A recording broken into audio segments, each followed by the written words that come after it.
Hey, what's up everybody? Happy Wednesday. Welcome back to the stream. Today we're on the 5th of March 2025. And as some of you may know already, yesterday we finished the blind first playthrough of Bloodstained Ritual of the Night. And as promised, after I finished that game, I mentioned that we'd make a tier list of all the Metroidvanias I've played so far. So that's what we're going to do today, first things first. Followed by a boss tier list for Bloodstained, and we'll go ahead and also do some of the post-game stuff I've deferred. So yeah, that's what's on the agenda for today. Hope you all enjoy the stream, and as usual, let me know if there's any audio trouble. I'm going to be using a custom template for this tier list. So sadly, I don't know how easy it is for people to be able to make their own tier list off of this, but we'll see based on how things turn out. So yeah, first things first, Metroidvania tier list, right? This is going to be ranking all the Metroidvanias I've played up to this very point, including ones I've started but not finished, but trust me, there won't be many of those. Now, the criteria we're going to be using is the same as it's always been. It's going to be based on my evaluation of the core Metroidvania components, you know, fast travel, map design, movement, traversing, and of course combat and bosses, quality of life. All of those things are going to be factors, right? We're not going to go in laborious detail on this stream, though. None of this tier list will be in laborious detail. It's going to be pretty high-level summary. And as we go along and complete more Metroidvanias, we'll add to this list, and we'll see if I have any new fresh perspectives on certain games and make adjustments accordingly.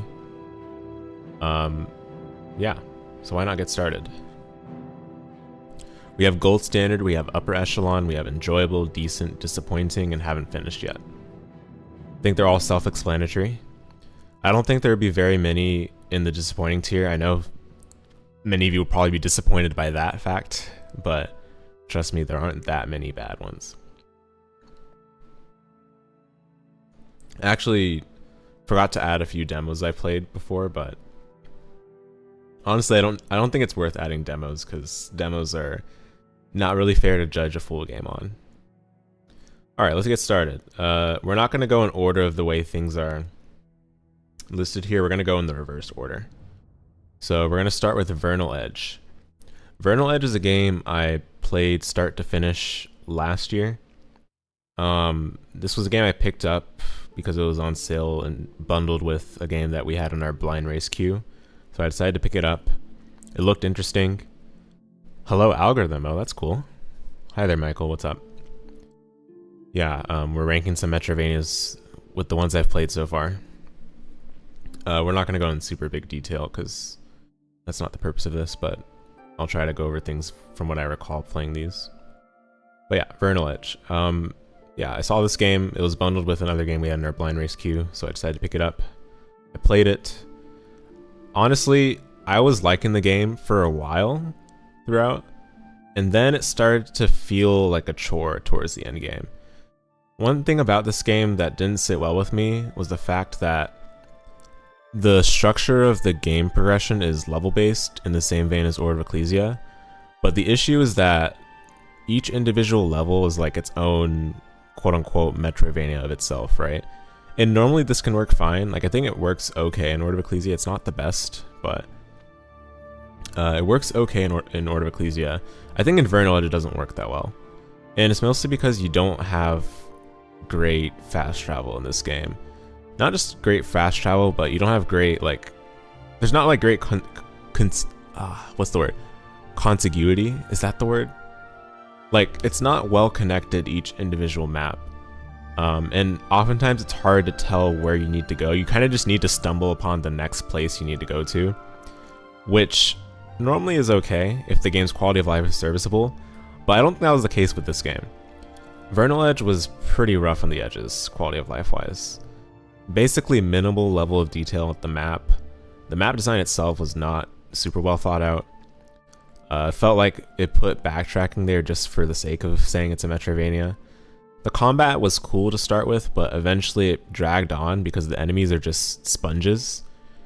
Everything takes forever to kill, and it just got frustrating after a while. So I think this is definitely a disappointing game. And it sucks to say this, because I think there were a lot of cool ideas brought in here. Hey, Shock, what's up? Yeah, it has been a while. Excellent, you just got back to Metroidvania heavily lately. Nice, that's it. That's great to hear. There have been a lot of new ones coming out, so there's no shortage of new things to discover from what we'll be talking about, perhaps. It's an interesting set of games, lots you play and lots you never heard of. Well, that can be both good and bad. Maybe you can flame me for any interesting opinions, or maybe you can find new games to explore. But I hope you've been well, Shock. We just finished Bloodstained yesterday. But yeah, Vernal Edge, disappointing game. I think by the end of it, I was like, man, I'm so glad to be done. And that's never something you want to feel like after you're done with the game. It's not a super long game. It's like a medium-sized game, I would say, but there's a lot of padding due to the fact that it's very unclear where you're supposed to go at several points in the game. And it's fine it's fine to be lost in a Metroidvania, I think, as long as the player can intuit how to get unlost, right? Like basically whatever the game provides as a means of understanding where you need to go next. If it provides them in a clear way that's a recognizable pattern and is communicated consistently through the game's language, then I think it's fine. But this game, that wasn't the case. There were a lot of side things you could do too, like mini games and extra collectibles. I didn't bother with those. By the time it was done, I was just like, all right, I'm good. But do check it out for yourself if you're interested in the combat. The combat is definitely a cool skeleton, a cool foundation. It's just that I don't think it meshed well with the enemy design, because the enemies are, for the most part, they're extremely basic and samey for that matter. Like the enemies almost throughout the whole game are like the same enemies all throughout. Minor differences in how much super armor they have or how much damage they take or whatever. But yeah, it's a big problem. It would have been cool to see what they could have done with the combat with different enemy design.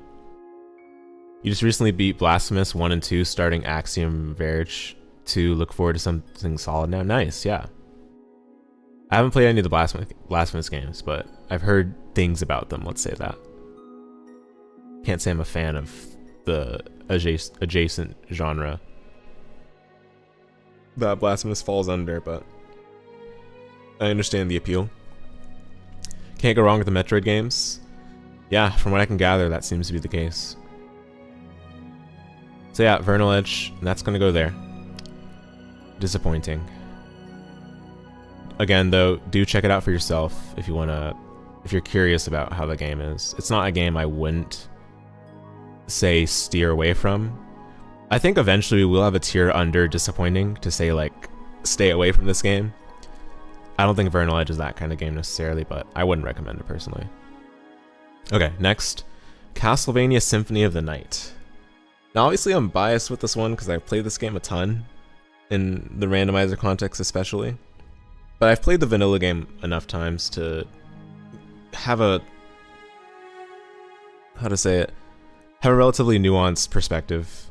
Add the perspective from a first playthrough, as well as the perspective from a replay, as well as the perspective from, you know, using speedrun tech and glitches, right? And then the randomizer perspective too. I don't want to bring the randomizer perspective in that much though, because I don't think that's the same thing really. But regardless, Symphony of the Night is the gold standard of the genre in my opinion. I don't think it's aged the best, and we are going to rank within tiers. I don't think it's aged the best out of the ones in gold standard, but I do think it is the definition of gold standard. It's set the parameters, it set the foundation, it set the guidelines for how Metroidvanias were made thereafter, especially Egavanias in particular.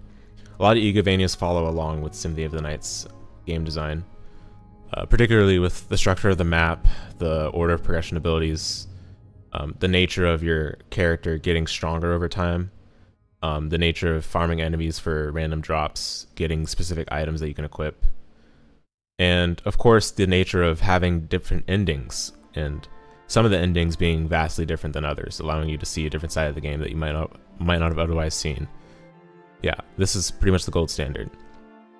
If Metroid set the labyrinth style of map design, Symphony of the Night was the one that set the standard of incorporating seamlessly RPG mechanics into that kind of game design. So I think it's a gold standard for a reason.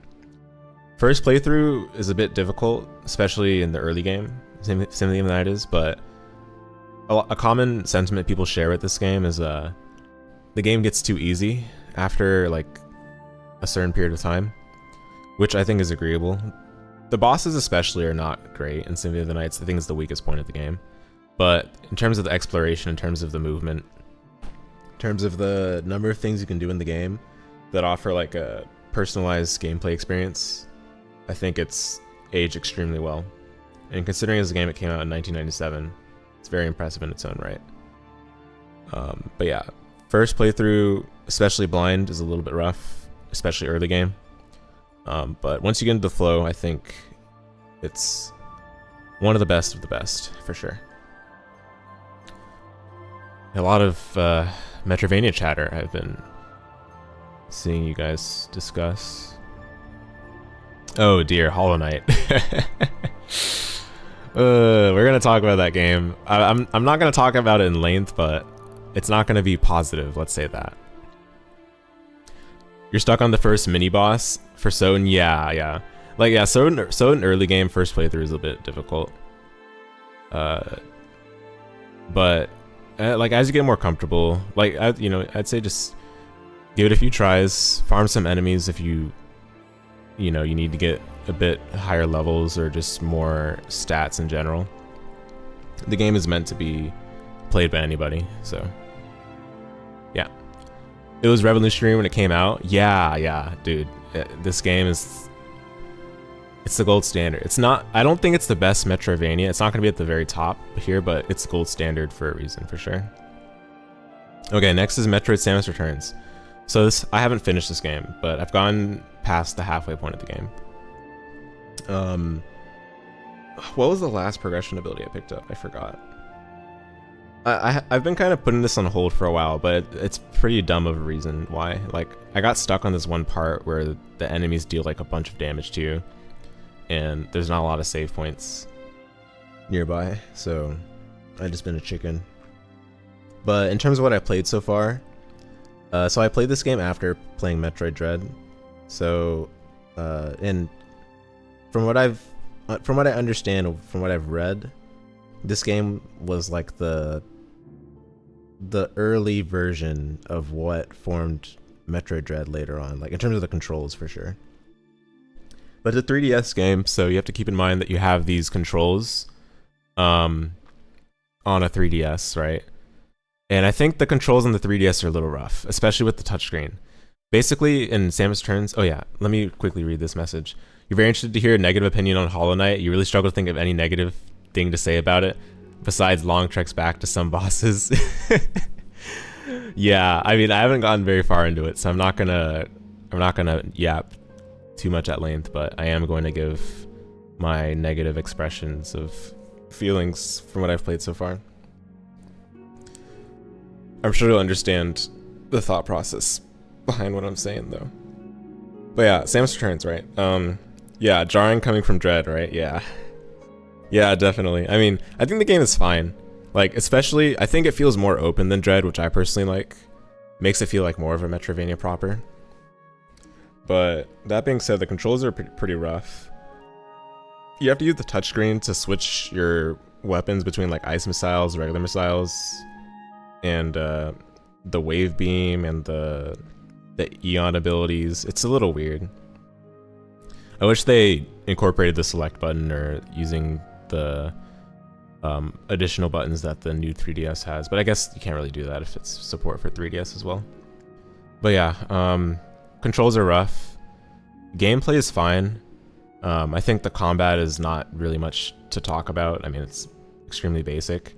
The enemy design is a little bit annoying, I will say. Like, there's a lot of flying enemies, and a lot of them are weird to interact with because you have to deal with the controls that the game has, especially playing on a DS. And the flying enemies move really fast, so it's kind of awkward. You have to use the parry a lot against the flying enemies. But thankfully the parry exists. Without the parry, I think this game would be a lot harder for me to get through. The bosses so far have been pretty mid as well compared to Dread. But from what I understand, Dread has like great bosses, so that's no surprise probably.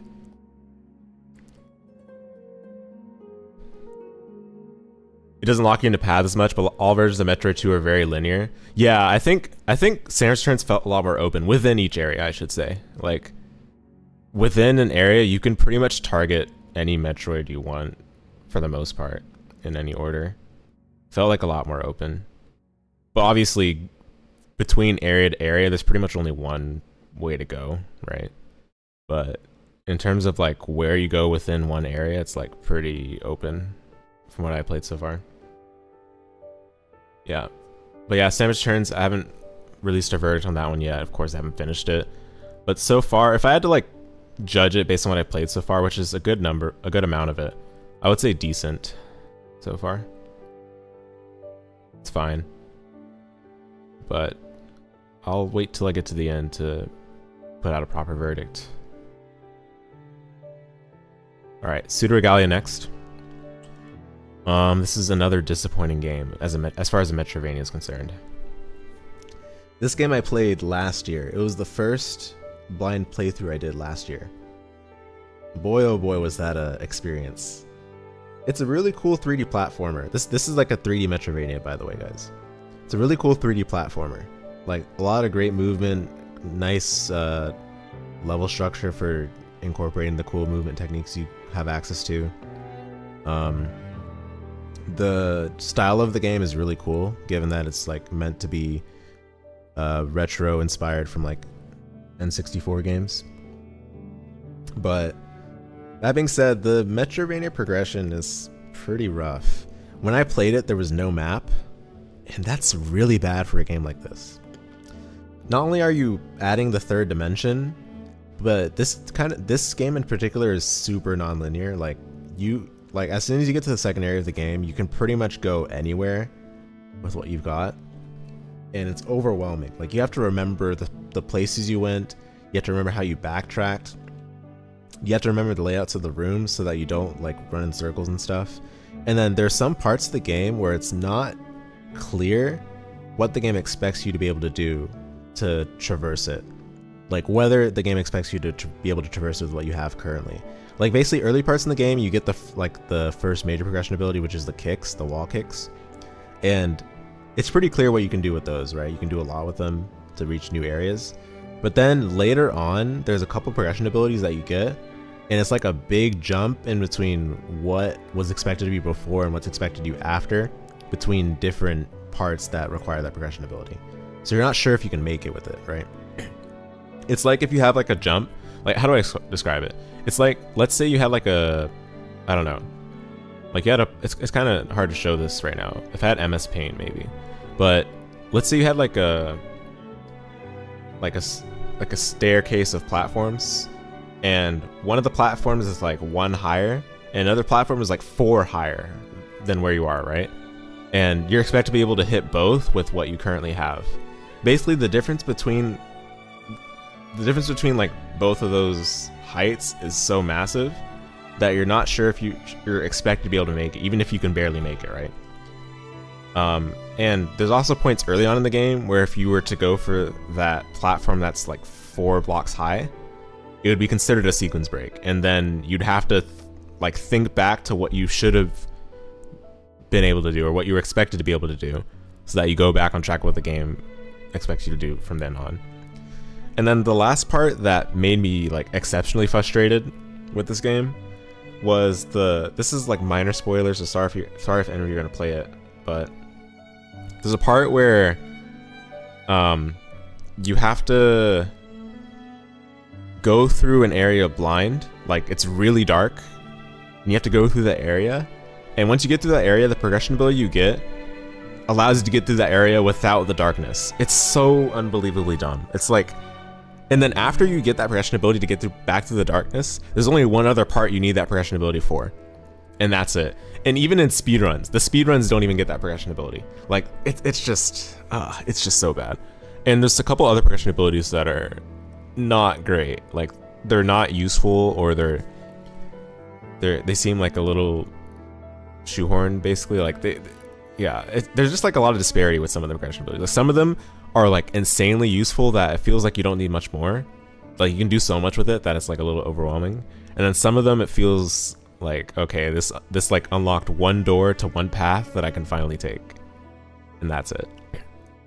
So yeah, I think it's a little rough on the edges with the as a Metroidvania, but as a 3D platformer, it's cool.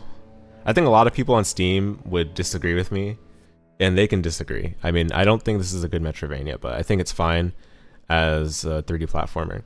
It's interesting to note that this game had the same level designer as Vernal Edge did, and it shows. My goodness, does it show. Like, I'm just going to say that. I'm not even going to elaborate on that. I'm just going to say it shows. That's it. Yeah, what's up, Zenrik? What's up? Saw Pseudo Regalia on the list. Yeah. Another Metroid 2 remake. Yeah, I heard a lot of good things about it. I'll check it out too. Hear a lot of good things about it. Like, that's like the thing that everyone raves about on r/Metroidvania. Well, I say that, but lately I've had a bit of jaded feelings for r/Metroidvania's recommendations, but that's a whole nother matter. Alright, moving on. Ori and the Blind Forest. So this was played last year during a blind race. I like this game a lot. It's enjoyable. I like this game a lot. I do think it's on the linear side, but it's not like a bad kind of linear. I think it's linear mostly because it's not a big game, right? It's a pretty small game. So there's not really much you can venture out of the intended path in general. But this game gets so sick once you get the bash ability. Like, it's kind of not as interesting at the start of it. And in general, I think the combat is not great. Actually, that's something I forgot to mention about Pseudo Regalia. The combat is super forgettable. And there's not even like, I think there's only 2 bosses in the whole game. Combat feels like an afterthought in Pseudo Regalia. I don't think I needed to have it, but anyway. Yeah, Ori the Blind Forest. So yeah, combat in Ori the Blind Forest is like not anything exceptional, but where it's like not exceptional combat, it makes up for in like the movement and the environments and in general like how the world expands and opens up as you progress throughout the game. This game doesn't really have bosses. It relies more on like movement set pieces and escape sequences as opposed to bosses, but they're all fun. And it helps that moving in the game feels good.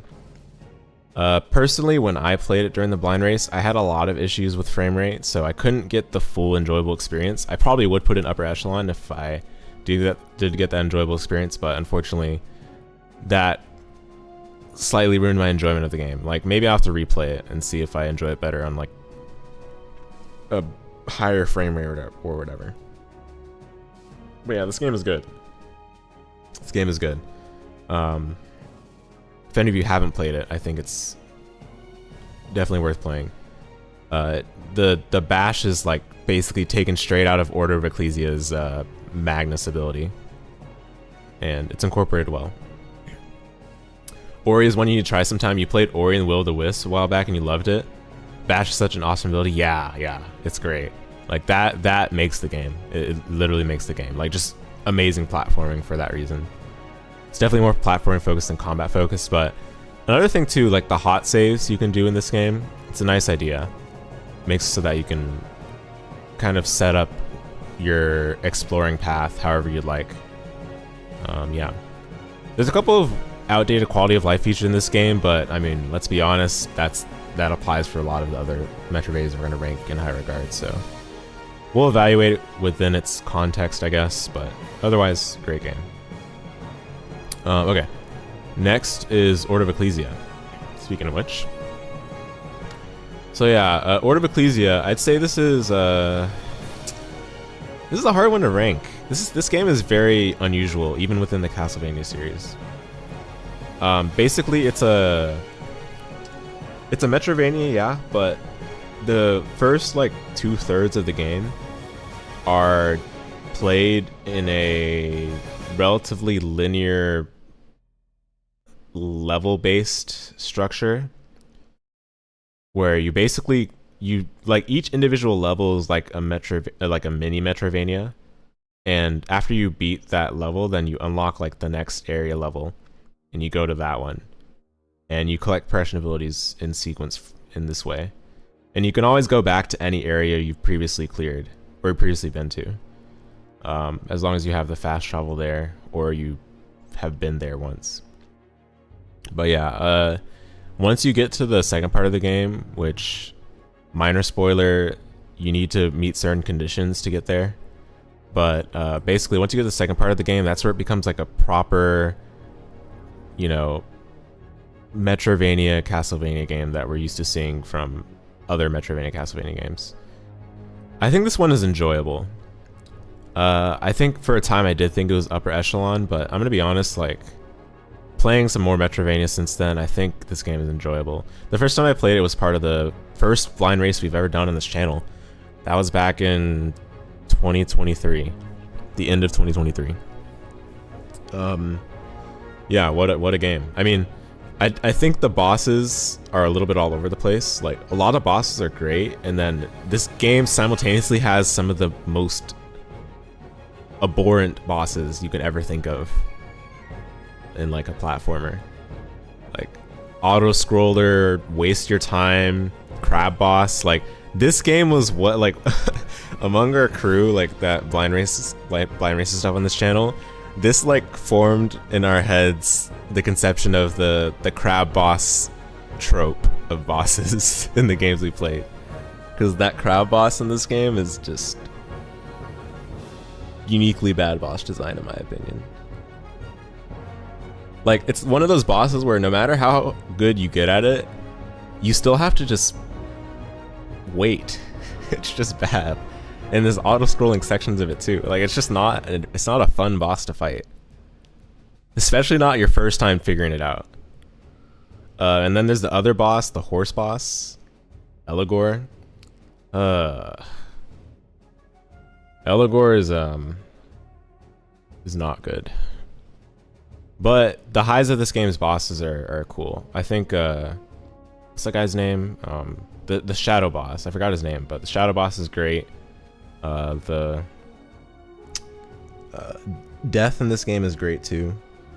There's a lot of other good bosses, but yeah, this game simultaneously has Wallman and Crab Boss and Elagor, so yikes. The gimmick of this game was the glyphs, which I think was cool. It made it so that you had to actually use different loadouts quite often throughout the game, which, you know, might be something that a lot of people don't like, having to switch between loadouts quite often, but I think in this game it's fine. There's not a lot of inventory bloat, so it's not a big deal. Progression abilities, it's not like super insane either, but they definitely give you a ton of movement options, especially once you get the hidden Redire, however you pronounce it. When you get that from the hidden area, like, the movement becomes insane. But the fact that that's hidden behind several breakable walls, it's like the game's best kept secret. So, and a blind playthrough would be impossible to find. And on that note, this game has kind of too many breakable wall secrets. I think it's not something that ages very well over time. It's cool it's cool for the time, but then after a while, it's like, okay, come on now. But yeah. That's Order of Ecclesia, we'll put it there. Just below Ori. Alright, next we got the Messenger. Ooh. The Messenger, oh no. Oh no. So this game is an indie platformer Metroidvania. Retro inspired for sure, arcade inspired as well. Great music. Great first half of the game. I think the Metroidvania part of the game is actually the low point for me. It doesn't feel very connected. It doesn't feel like it flows well. There's a lot of things that just break the flow of Metroidvania progression in the second part of the game. Like having to get 5 billion different MacGuffins that serve no purpose aside from just getting to the next part of the game. Like, it's just like, ugh. Becomes a search for the MacGuffin fest in the Metroidvania part. And it's a shame because I like the environments of each area a lot, especially in the late game. And the bosses are cool too. Like, this is a good game if you just disregard the Metroidvania part. And that's why I am going to put it in decent, but like, man, the Metroidvania part was just such a letdown for me personally. Because I loved everything else. Bosses were great, music was great, combat felt fun, and movement felt fun. It's very simple, but there's like a lot of depth in being able to reset your jumps by hitting enemies. But it's just like the Metroidvania part, man. You're just running around looking for the one place where the exact MacGuffin is. Because basically the Metroidvania part, it's like fake non-linear. It's like trying to be non-linear, but the reality is that you need one MacGuffin to get to the next one. Yeah, MacGuffin finding is one downside of the Prime games. Oh no, yeah. And yeah, Messenger, it's just egregious in that part of the game. But again, I think most people find it to be a good game, and Steam indicates that for sure. But me personally, I'm not a huge fan of MacGuffin Fest, so like it just broke the flow so much, in my opinion. And there's a bunch of like cryptic things that I just use the hint NPC to find, which, you know, I guess some players can just find on their own, but there's some puzzling quality of life around like the hint system and the map in general. Like the map doesn't really do the game any favors for trying to find the things that you want to find, so that's just a quality of life trouble there. Yeah, but it's a decent game. We played it as part of the blind race last year. Alright, next is Prince of Persia Lost Crown. Ooh, this is a good one. So I think this one goes in upper echelon. This game I played last year, like around when it came out. Not right when it came out, but like a little bit after. Loved this game, love this game.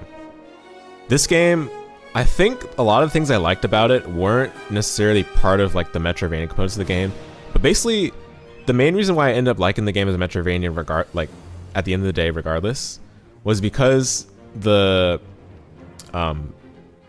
feature where you can like snap like a photo basically of the part of the map you can't access so that you come back to it later. Like the quality of life in this game is insane. It's so good.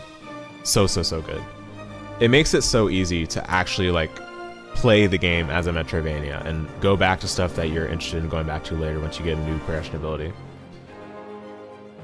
Like the flow of this game is just so buttery smooth for that reason alone.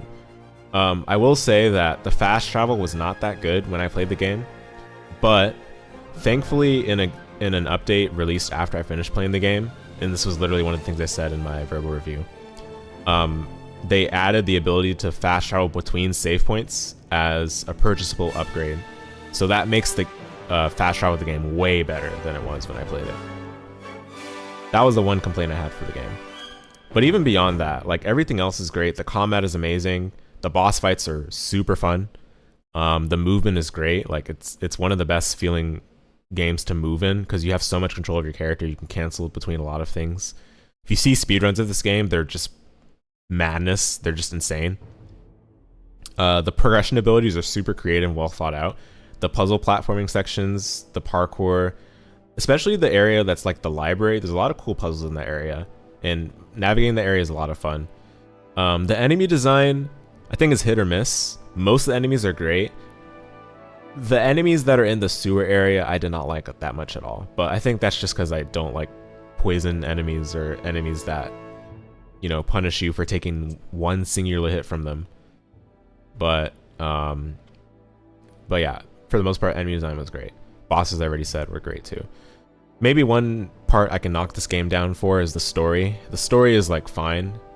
It's like, you know, it's comprehensible, I guess, and then you just kind of move on. But it's not what you're playing the game for, in my opinion. You're playing the game for the gameplay. You know what I mean? So yeah, I see you guys saying like, yeah, you have you've been meaning to try Prince of Persia, yeah, I definitely recommend this one. This is like one of the big releases of last year in the Metroidvania genre, I would say. Some people also say Nine Souls was last year. No comment, no comment. How about that? No comment. But Prince of Persia is definitely one of the big releases of last year.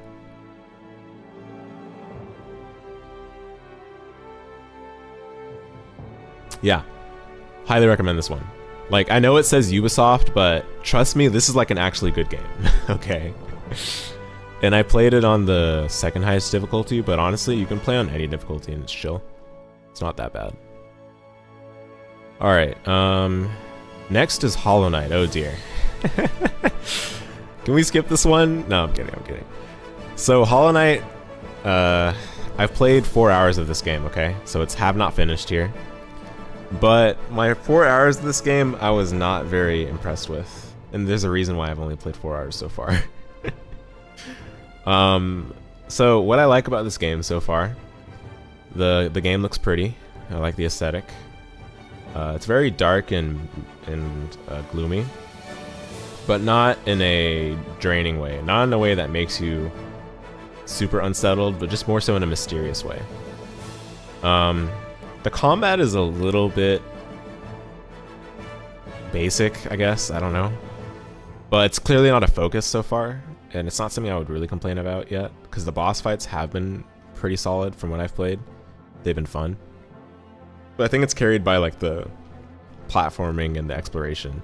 The exploration is marvelous in this game so far.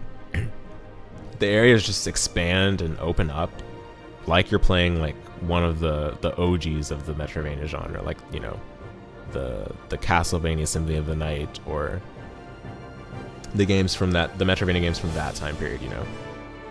Like, I feel like I've yet to play many Metroidvanias that feel as explorative as Hollow Knight has felt. That being said, why would they incorporate corpse running of all the things they could have brought in from Souls-like games, man? Why would they have brought in corpse running in a game where you are incentivized to explore because of the nature of the map design and, you know, of course the humming NPC, the way the areas are structured, the way you can pretty much venture wherever you want in the part of the game I'm on, at least. Why would they have corpse running? It just makes it so that if you want to keep your money, you're locked on the path that you died on, which it just doesn't make any sense. It disincentivizes exploration in a game that's supposed to incentivize exploration. And that's the main reason why I've yet to really pick this game back up. Like, I'm not a fan of it. And a lot of the exploring I'm on feels like I'm just playing the minigame of find the humming NPC so that I can actually see where I'm going, so I can uncover the map. And the save points are not very frequent.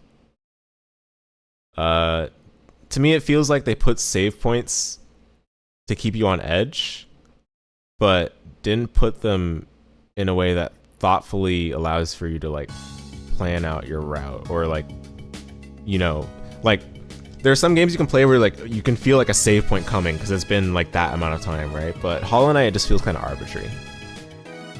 And fast travel is pretty infrequent as well from what I've gathered so far, but yeah, I'm not too impressed with the game yet. 4 hours isn't much to judge Hollow Knight on. It's a big game. Yeah. I knew going into this that expressing my thoughts would be a bit contentious, right? But I had to express them somewhere. You have no experience with Souls games? Perhaps for the best. No, I'm kidding. But I can't say I'm a big fan of the Souls-like tropes, you know? There's a guy in Dirtmouth who can summon your shade for you if you don't want to go back for it. It requires fairly rare pickups to do it, but that's all they're for, so you found that you always have a few. Prince of Persia should be at the bottom. The game was atrocious. What's up, Iron Rex? I'm sorry to hear that. And see, that's the great thing about these games. You can have someone that believes this game to be the best game ever made, and you can have someone who just doesn't see it. You know what's crazy? You're seeing young people today speedrun games in an hour or less that you spent days or weeks as kids trying to beat. Yeah. Speedruns are getting more and more optimized with some of these games. It's crazy. But yeah, alright. Hollow Knight, enough with that. I think I've established my position on it for now. I will get back to it, but I'm not super eager at the moment, so just know that. And I definitely won't be playing it on stream. Alright. Next, we've got Harmony of Dissonance, Castlevania game. This is the GBA Castlevania game, the second one. This is a game that kind of had mixed opinions among the Castlevania enjoyers, enthusiasts. I think even people from the outside looking in didn't see this game very kindly. I think this is one of the most misunderstood games in the Castlevania series. And what I mean by misunderstood is like underappreciated. I think this game is upper echelon. Now, I do have to defend myself because I am on the hot seat right now, especially after the Hollow Knight opinions. But this game requires like a very, how do I say it? It requires a very patient mindset when you're playing it, especially when it comes to the exploration. Now, I will say there's some old game garbage that kind of brings this game down towards the mid-late, but again, we're evaluating these games for the most part within the context that they came out in. But yeah, this game, I think, had one of the most ambitious castle designs out of the Castlevania Metroidvania games, and it works really well. The map layout is very labyrinthian.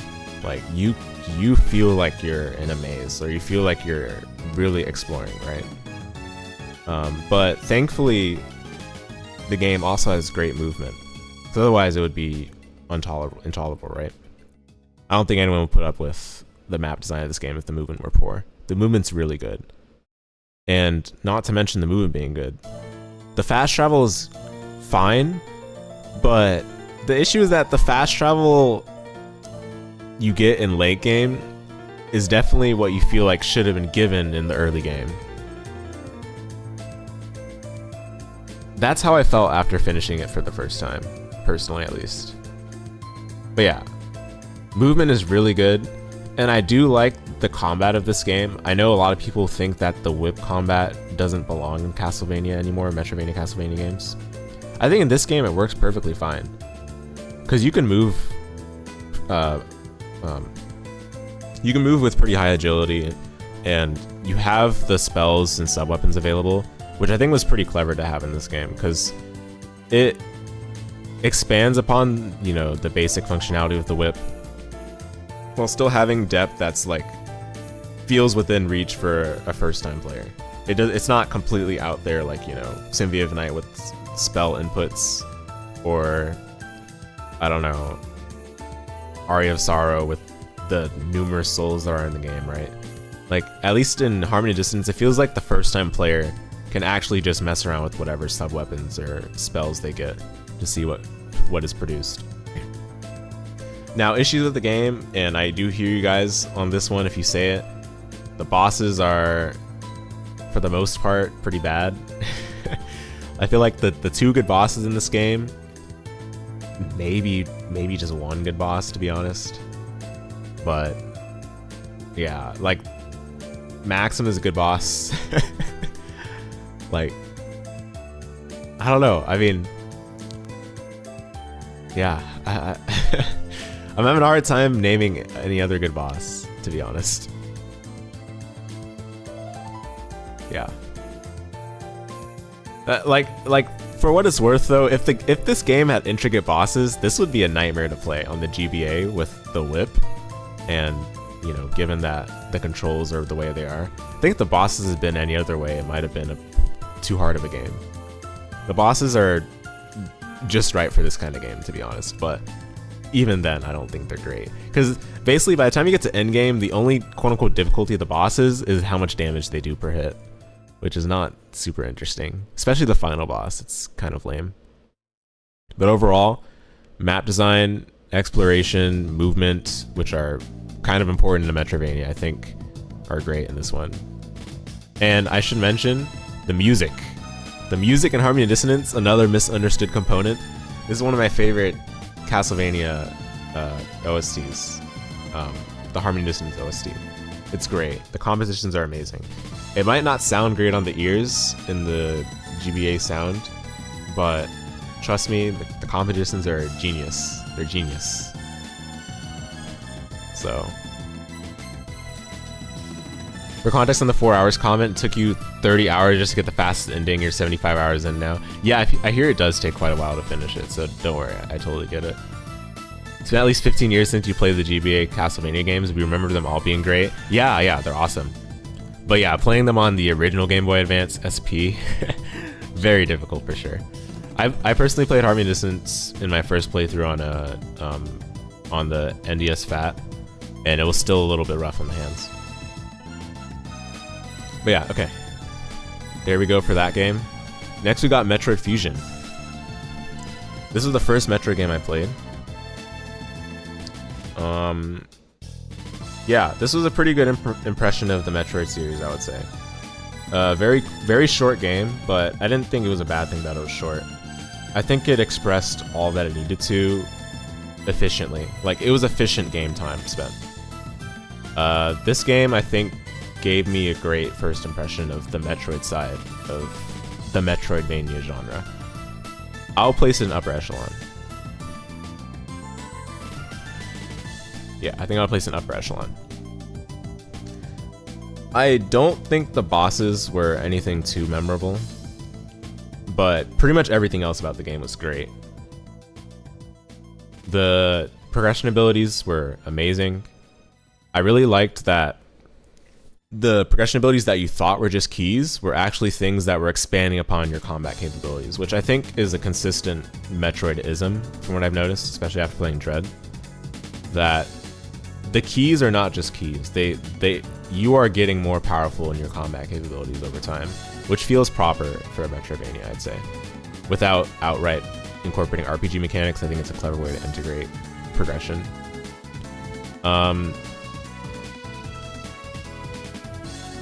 What else? I think the platforming felt weird for me to do, but I just wasn't used to the controls. The controls felt really weird when I was like in the first hour of the game. Yeah. Controls felt very weird, but understanding where to go was very clear, and I think the structure of the map design as far as the Metroidvania is concerned, with like backtracking,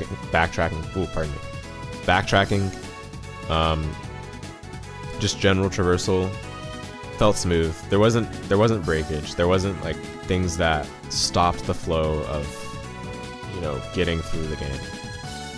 If anything, I think the bosses were what stopped the flow. The SAX is like, from what I understand, Metroid has a lot of like sequence set pieces kind of thing, so I didn't really think anything of it, positive nor negative. But overall, it was a good first impression of a Metroid game, I would say. Fusion is kind of the black sheep of 2D games, really.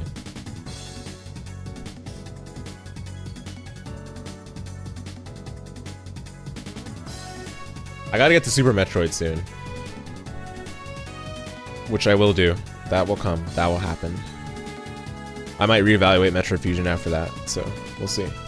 Fusion's bosses really killed the flow. Yeah. I mean, like, I didn't care for them. Like, they're whatever to me, but I definitely enjoyed the other parts of the game more than the bosses. I'll say that.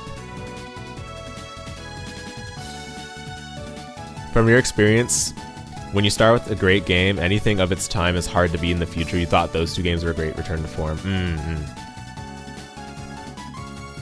Yeah, that makes sense. the order you play games in definitely like has an effect on your perspective for sure. Yes, play Super Metroid. Yeah, that is going to happen, and you guys will be the first to see when that happens.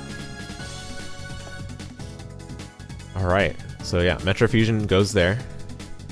Metroid Dread, the sister game, the game that follows along in the same story as far as I know.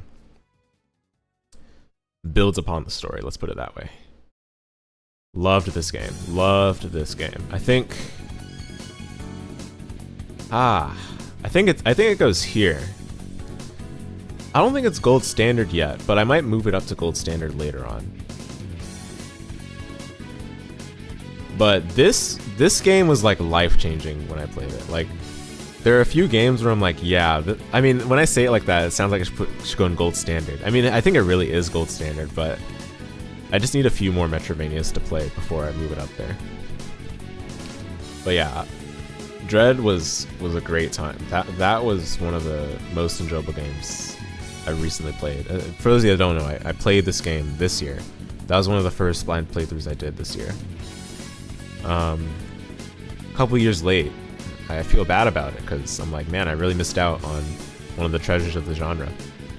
Overall, I think this game was like felt like what a complete Metroid experience might feel like, and I guess it'll be confirmed or unconfirmed after I play Super Metroid. But yeah, like it felt like it incorporated all the isms, like the enemy design, same core components from Fusion, from what I could tell. Great movement.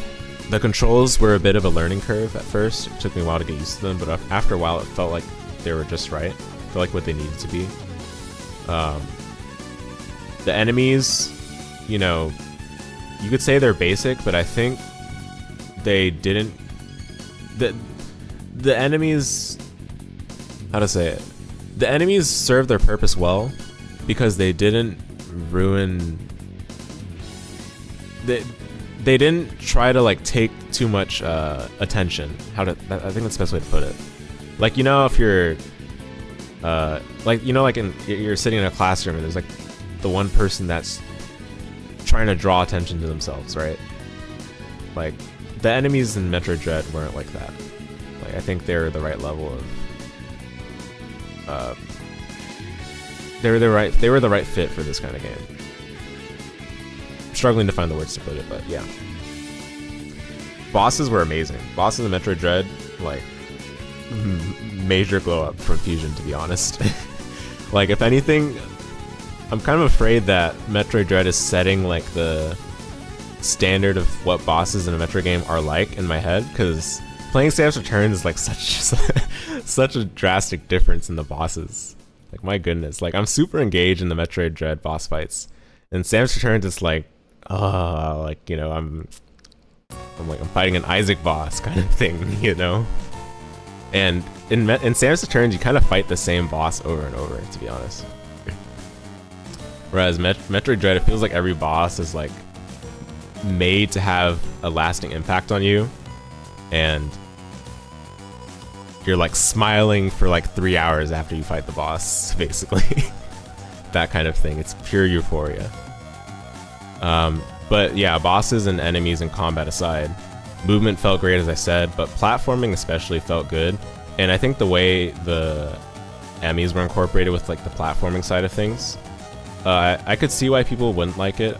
I thought I wouldn't like it personally, but playing through the game, it actually felt fine. Especially the fact that the enemies are gone completely after you get the cutscene kill on them. They're gone completely and you can explore that area to your heart's content, so it felt like a good compromise. Yeah, so that being said, the progression abilities, I think most of them are fine. There were so many progression abilities collected one after the other. Like the density was a bit too high. And there were some parts in the game where it felt like I didn't have enough time with a certain progression ability before getting the next one. I don't know how to feel about that. Especially with the fact that the game oftentimes locks you from veering off the path so that you go on the path they designate. Like, it's linear at heart, but I don't know if I appreciate that the paths are locked in certain points in the game. It doesn't happen super often, but when it does happen, it sets the wrong tone because it makes you think that you're not going to have the path available again for like a future point in time. So it sets the wrong impression, you know. But I can barely complain about this game. Like I'm grasping at straws to find complaints for this game. This is an upper. This is like probably going to be the highest ranking game in this tier and might move up to gold standard after I play a few more games. Wonderful game. Contrary to most people's thoughts too, I like the music in this game, but for a very specific reason. And if you want to know that reason, go watch my blind playthrough of this game. The VODs are all on this channel. I put them in a playlist because that's a game I want to have as a treasured memory after having played it. So go watch it if you want to hear my thoughts on the music after the YouTuber thing. You think Dread and Super are actually pretty different? Dread is a lot of focus on movement combat, and Super is a big focus on freedom of exploration. Yeah, yeah. And that's a cool, like, it's a cool distinction to have, because then I can enjoy different things about them. And I do enjoy both, but the fact that one is highlighted over the other in one game versus the other might allow for me to like them both, despite them being extremely different. Super doesn't lock you in the intended path as much as Dread, and you're very open to break the sequence. Yeah, I heard about the reverse boss order. The video from Dragon Blitz talking about the speedrun that allows you to beat the boss in reverse order. That's so crazy. You can do that in Symphony of the Night as well, but there's some weirdness with that one. It's not exact. And it's a very hard speedrun. Pretty much only Dragon Blitz does that speedrun. But yeah, anyway. Dread, great game. Alright, next is Record of Lados War, Deedlit, and Wonder Labyrinth. The game is the name of the game is a mouthful. The game itself, not so much of a mouthful. This game is very short and sweet. It's very linear. It feels like, thinking back to it, it's almost like a Metroid Fusion in how short it is. And like the way the map is structured too. Like, okay, not the way the map is structured. It's more so like the way the progression takes you between areas is similar to Metroid Fusion. But that being said, it's not like Metroid at all. It's more like Castlevania, to be honest. Like, this game is the Vania side of Metroidvania for sure. Very, very short. How do I describe this game? Like, it takes pretty much all the Vania inspirations and condenses them, trimming away a lot of the fat and allowing for pretty much anyone to enjoy the Metroidvania genre without previously needing like Egovania experience or needing to understand, like, you know, the weirdness of all the different requirements you need for a certain ending in Castlevania games. Like this one, you can just attack it head on and have a good time. That being said, I think pretty much everything about this game was good, but it's just that it's good. I don't think it's like exceptional of a game.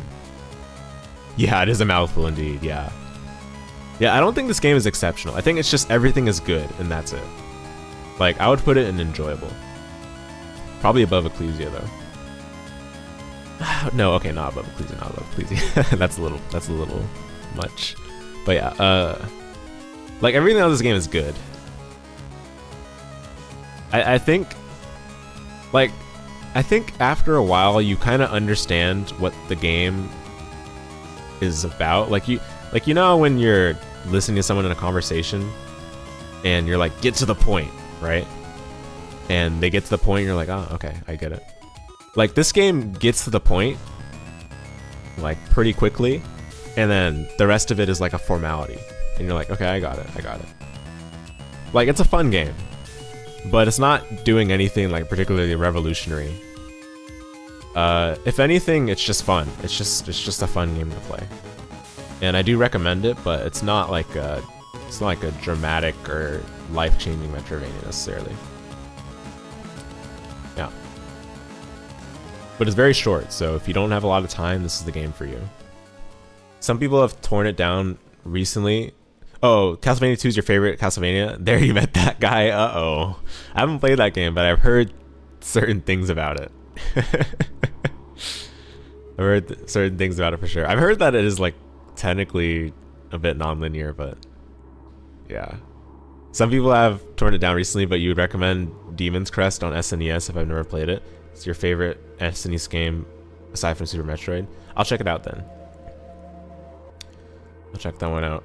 Is that like just a linear platformer, or is it a Metroidvania adjacent? All right, next is Dawn of Sorrow. No, it's not. Ah, okay.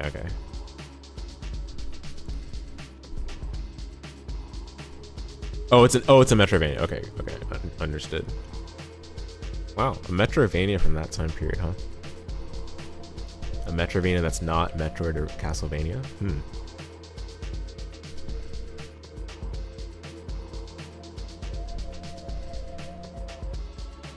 Okay.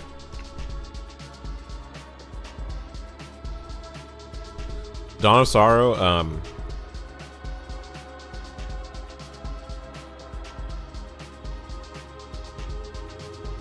I think it goes here.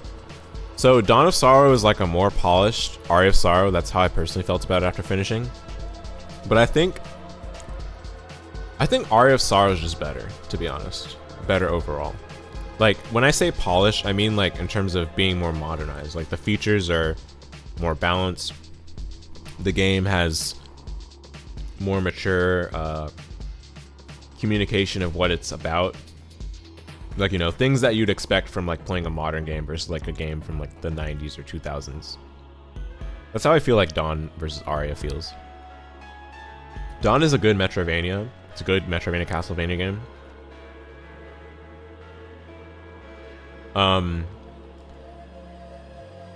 It's fun to play. I mean, I think the seal system is not as bad as people say, but it is pretty bad. Like, that's my thoughts on it. The seals are cool, but it is definitely like forced touchscreen gimmick that is not really necessary. But to be honest, I don't think it's as bad as people say, personally. Like, people over complain about it. If there's anything to complain about this game, it's the final boss. The final boss is so obnoxious in this game, and it's a huge letdown. Like, I think it's one of the worst final bosses in the whole series. Especially if you're coming from Aria. You're coming from Aria final boss, where it's like the sickest thing in the world, or one of the sickest things, to this game where the final boss is like so dreadful, so toxic. Like, the final boss is like worse than an Isaac boss. Like, Isaac boss, what I mean by that is like a boss that just spawns enemies and that's it, right? Like, the final boss in Dawn, all it does is spawn enemies and occasionally like raises or extends its limbs to punch you, and it does like a bunch of damage and pushes you back. But there's like nothing interesting about its attack patterns at all. Like, it's literally just like, do you have enough sustain to get all the damage you need to finish the boss off? And by then you should have enough sustain, but it's not a fun or interesting boss fight at all. But everything about the game is great. Progression abilities are cool. It's nice to see that they incorporated the quality. Actually, this is the first Castlevania game to incorporate the quality of life with the different loadouts. So you can hot swap your loadout without opening the menu. That was a huge improvement over Aria. Because Aria, you had to always open the menu to equip Skula, unequip Skula, equip Undine, unequip Undine, switch between different souls that you want to use for certain boss fights, switch back to Panther, blah blah blah. Like, it's clunky, right? Dawn improves that with the hot swapping of loadouts.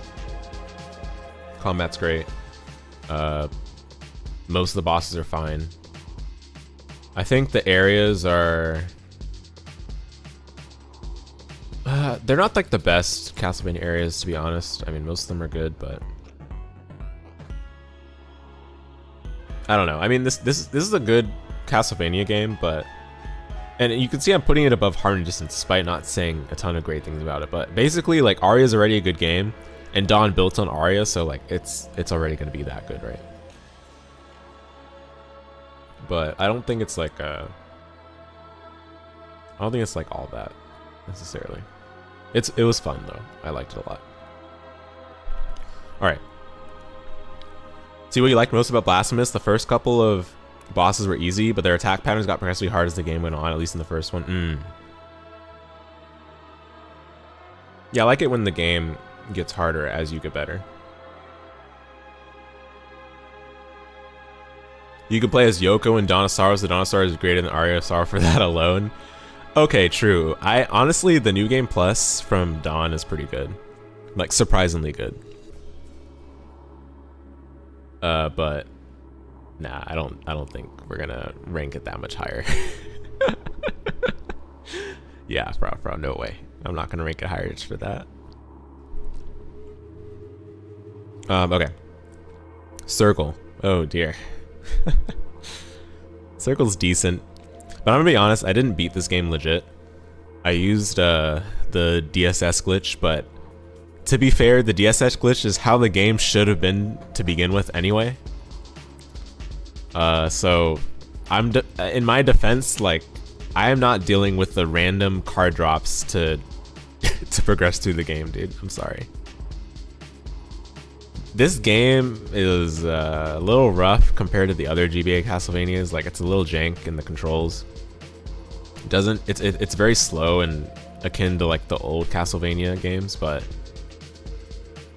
as a game in its own right, it's fine. I just don't think it's the best of the Metroidvania Castlevanias by any means. It's not one I would go back to other than the fact that it's so different from all the other ones. Because it is fine as a Metroidvania. Like, the map design is cool. The bosses are fun, but navigating through the game is a chore because it's just not a smooth feeling game like that. It just still has the old residue from Castlevanias before Symphony of the Night. But it's not a bad game by any means. I think it's decent. Not much else to say about it, to be honest. I need to go back and play it legit. But I don't think my opinion would change really if I went back to play it normally. So, all right, next is Bloodstained. We just finished this one last night.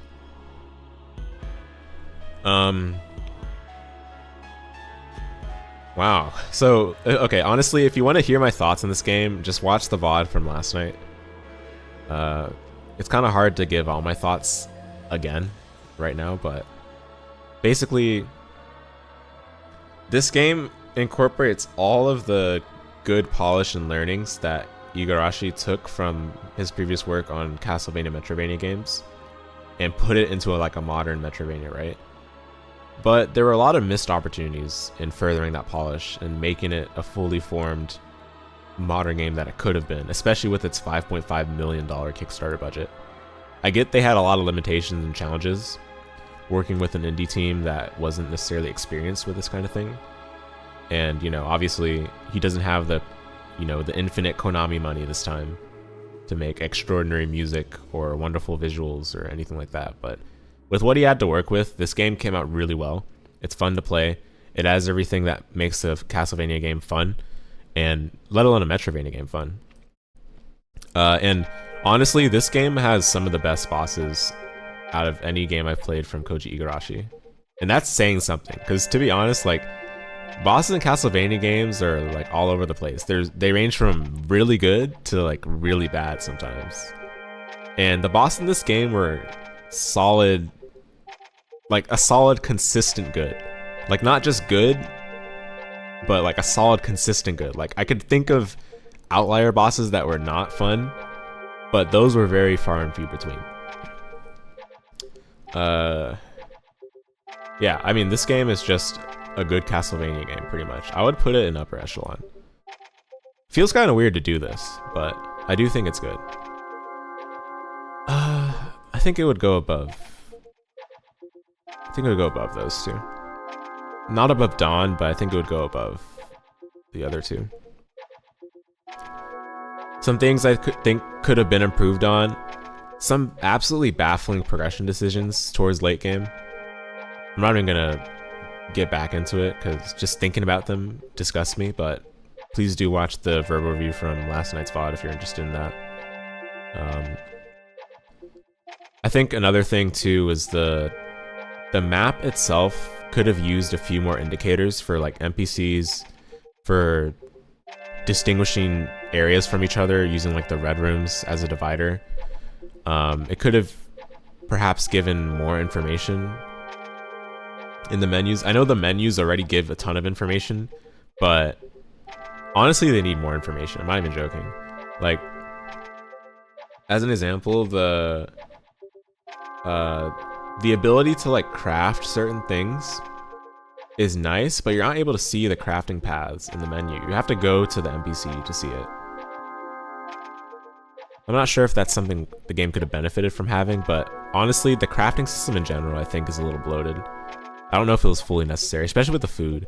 At that point, like, I'm good with just getting the food straight up as a meal, either from the shop or, you know, eventually from an enemy drop, perhaps. I don't know. Shop probably would have made more sense, but point being, I think the crafting system is a little bit extraneous and wasn't necessary. It felt like just extra chores. Hurts to see these fathers of games genres get dumped by the companies they helped build and have to do Kickstarter products. Yeah, I know. Yeah, I mean, Igarashi's been very forthright in interviews, so there's no secrets there.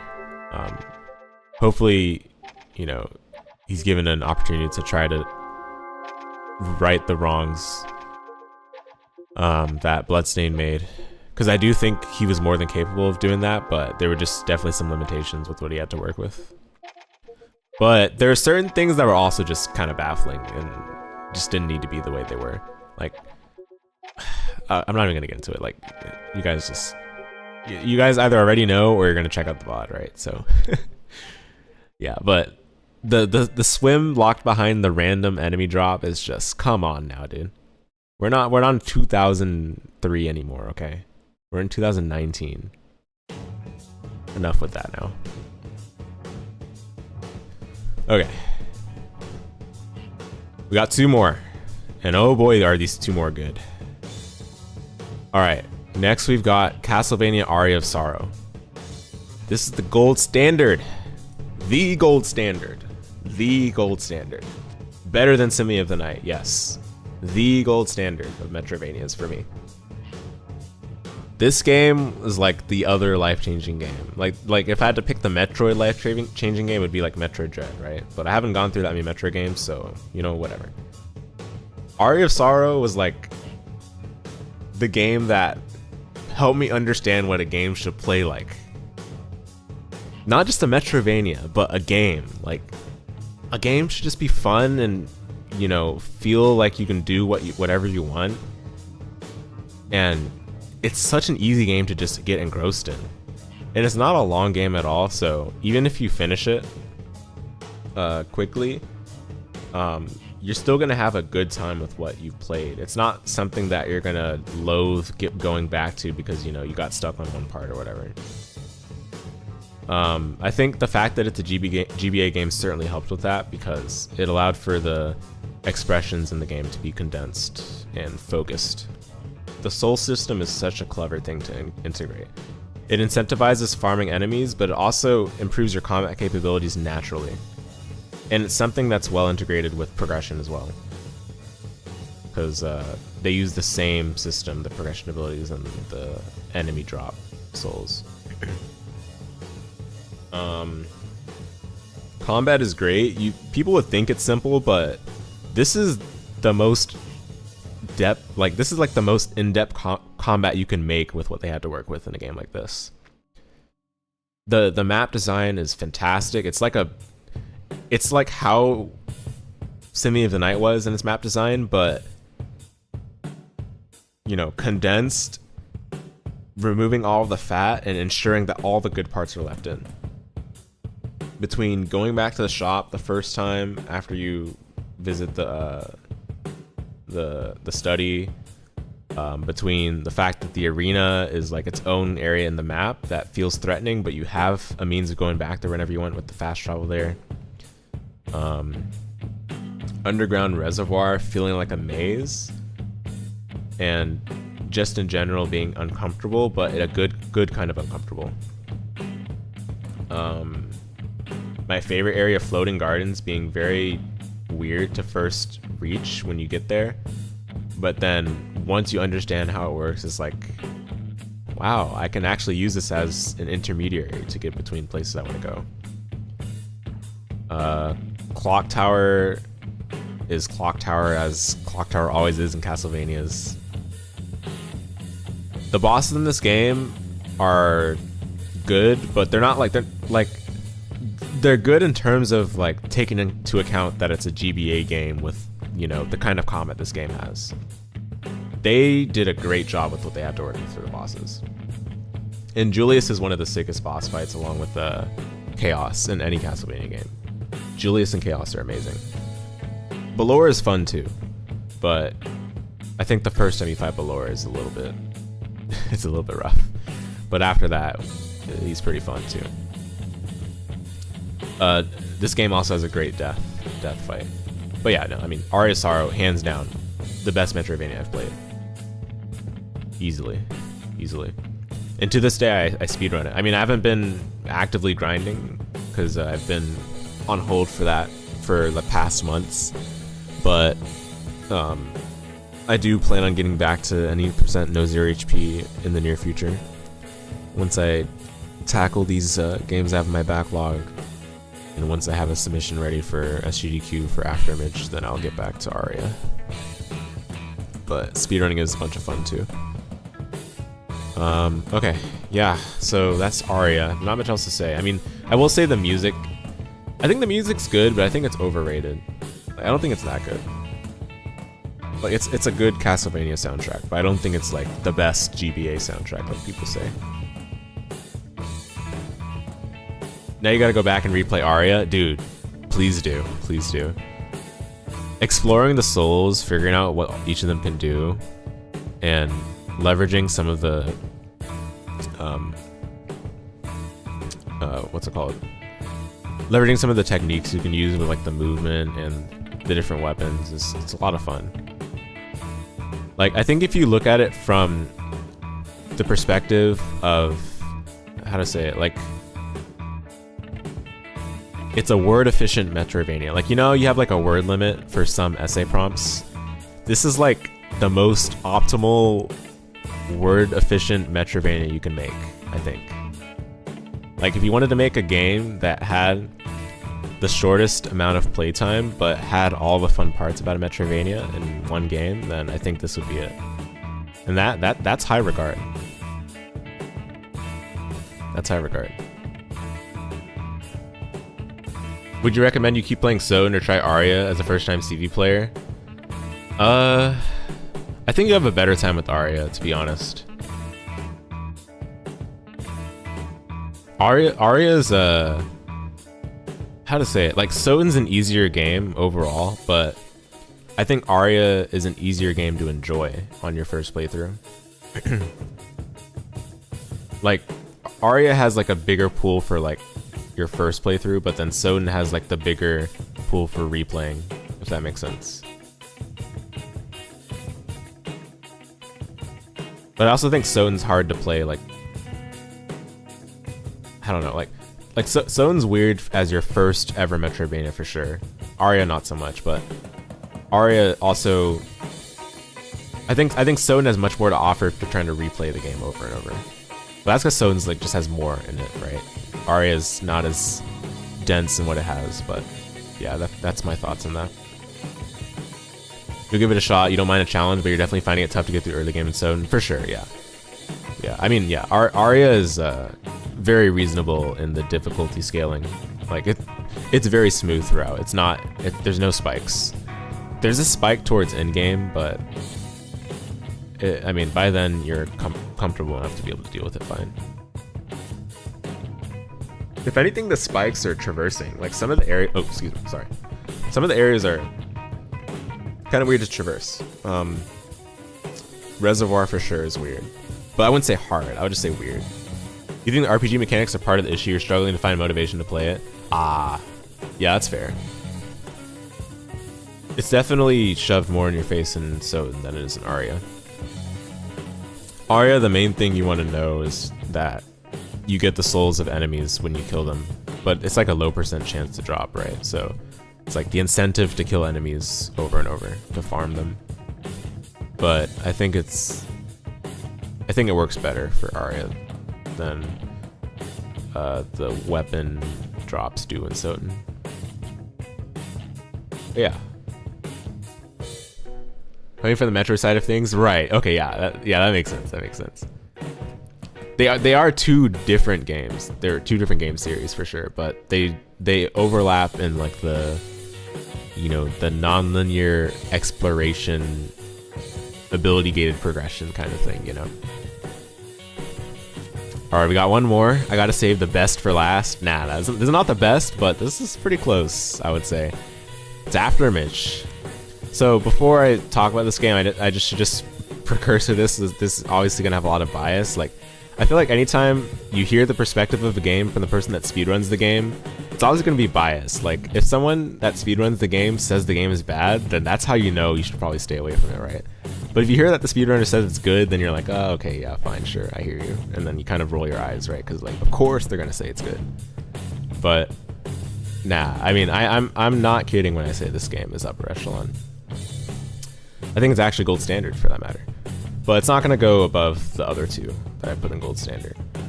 I think this is the gold standard in terms of being like,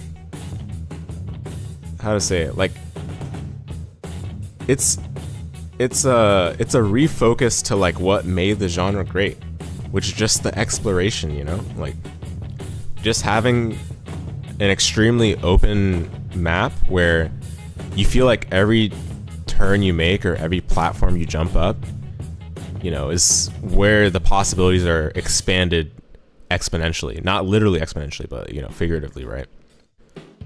This game is so open. It's kind of overwhelming, in fact. Overwhelmingly open. I think it's one of the biggest Metroidvanias nowadays. I think the only other ones that compare, from what I've heard, are... what was that game called? Is it Axiom Verge? Whatever that game was, that's also really big. And then Hollow Knight would be the other big one. But I think this game is bigger than Hollow Knight from what people have told me. But, you know, who cares about comparing which game is bigger? Like, no one really cares. This game is just it's a great return to the roots for the genre. Like, I just feel like it has what made the genre great to begin with, right? Like the allure of exploring, the wonder of coming across new progression abilities and new weapons and items, figuring out what you can do with them. This game's world and aesthetic is very beautiful. The story presentation and delivery is for sure the weakest point, and I think a lot of people on Steam complain about it, and it's very valid. Like, the delivery of the story is mumbo jumbo. I think it wouldn't be as much of a problem if the story weren't shown as important. Like, the way the game delivers a story makes it feel like it's important. So that's when you can't help but to notice how poor the delivery is. There's some games like Castlevania games where you're like, oh, the story is so basic and throwaway that you don't really have to pay attention to it, right? Yeah, bigger than Hollow Knight. Yeah, bigger than Hollow Knight for sure. Axiom Verge 1 was pretty big. Got it, yeah. So yeah, it's around that ballpark. But this game is huge. This game is massive. It'll take you a long time to beat it. At least for all endings. But yeah, game has wonderful combat. Like, it gives you so much flexibility, freedom. You can get creative with the weapon classes. You're allowed several cancel options. The movement is great. I think a lot of people complain about this game not having like an iframes on the dodge or dash or whatever. Like, come on now, are we babies or what? Like, just play the game. There's a reason why there's not iframes on the dash. But yeah, I will say, like, the bosses are kind of all over the place for this game. Some of them are really good, and some of them are like such throwaways and so forgettable.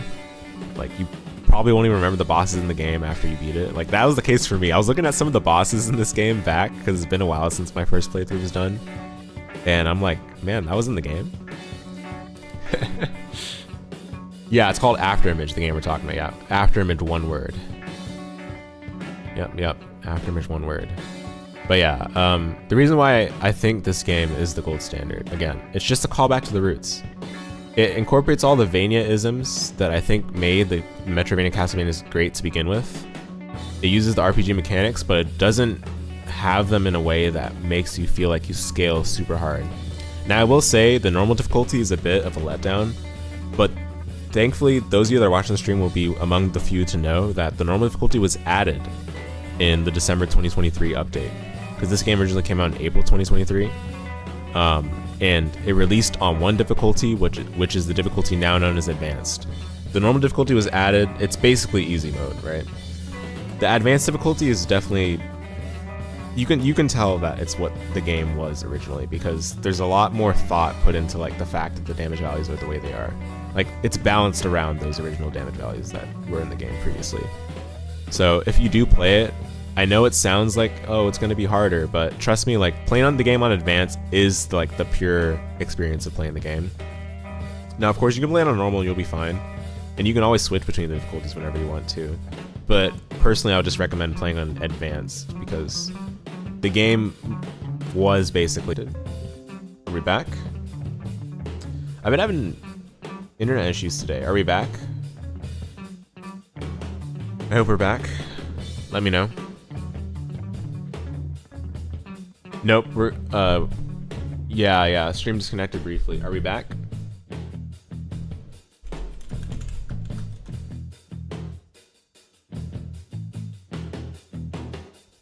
Okay, we're back? Okay. Whew. Alright, excellent. Thanks, guys. Yeah, you wonder if they have it for Switch or PS4? It's on both. It's on all the major platforms, including PC. So yeah, again, to make it clear, guys, this is the game I speedrun, so there's obvious bias, you know? There's obvious bias, but I do think this game's the gold standard. This game was, like, this game blew my mind when I first played it. And it wasn't necessarily the first Metroidvania I played, either. Like, the first Metroidvania I played, I'll admit, it was Harmony of Dissonance. But, this game blew my mind. Like, every time you reach a new area, it's like, wow. Like, I thought I was getting somewhere in the previous area I was already in, and now I'm in another area. Like, there's so much to explore in Afterimage. It's great. Highly recommend. The exploration is really what carries the game. If any of you like Hollow Knight, I think people that like Hollow Knight especially will like the game. I do not like Hollow Knight so far, but don't consider me the metric for that. Yeah, nice. Buy an XL for sure. And yeah, if any of you try to get into the speedrun for it, that's where I shill the speedrun stuff. So, you know, of course, if you're interested in the speedrun, I already have a guide out for any percent on this channel, so check that out. It's a very easy speedrun to get into.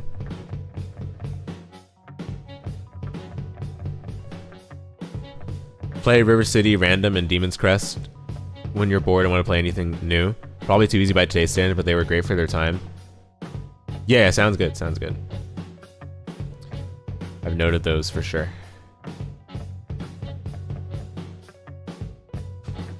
Speedrun, oh yeah. Alright guys, so that's going to complete the Metroidvania tier list for now. For now, keyword being for now. We're going to go back to this when we play some more games down the line, which there will be more. And we'll add to this as I complete them. We'll also revisit Hollow Knight and Sam's Returns when I finish those. But I'm pretty satisfied with this. Things will move. I assure you, things will definitely move between each tier. We might even have, I don't know, Harmony Dissonance move up or down, or Metrofusion move up or down. We for sure will have Dread move somewhere, probably up, but we'll see. But understand that these came with heartfelt opinions, so it's not just images on a chart, right? There's a human behind this. Anyway, yeah, here we are. Cool list. Definitely interested to see where it goes from here. Particularly interested to see where Super Metroid goes. Oh yeah, for sure. Yeah. Yeah, I'm excited to play it. I gotta see where things started. Like it was half of what made the genre what it is today. So I'm excited to play it. Yeah, no problem, Michael. Thanks for hanging out. I'm glad you stumbled upon the channel as well. Appreciate it. So yeah, now guys, we're gonna transition over to the Bloodstained gameplay. But before we play the game, we're gonna do a bosses tier list, which I didn't get to do last night. So yay, more tier list, woohoo! What am I thinking of playing next? Probably, not probably. I am gonna play Gal Guardians. What is it called? Gal Guardians. What is the game called? I'll pull up Steam right now. I forgot what the game is called. Where are we? There we go. Gal Guardians Demon Purge. This is the game I'm playing next. It's not a Metroidvania though. It's a platformer. But I'm playing it to be initiated into the series, since the Metroidvania for this series is coming out this month. That one's called Servants of the Dark. I played the demo and really liked it, so I want to play the previous game just to be initiated, you know? But yeah, that's up next. Okay, so yeah, let's save this. But again, we're going to be editing this over time.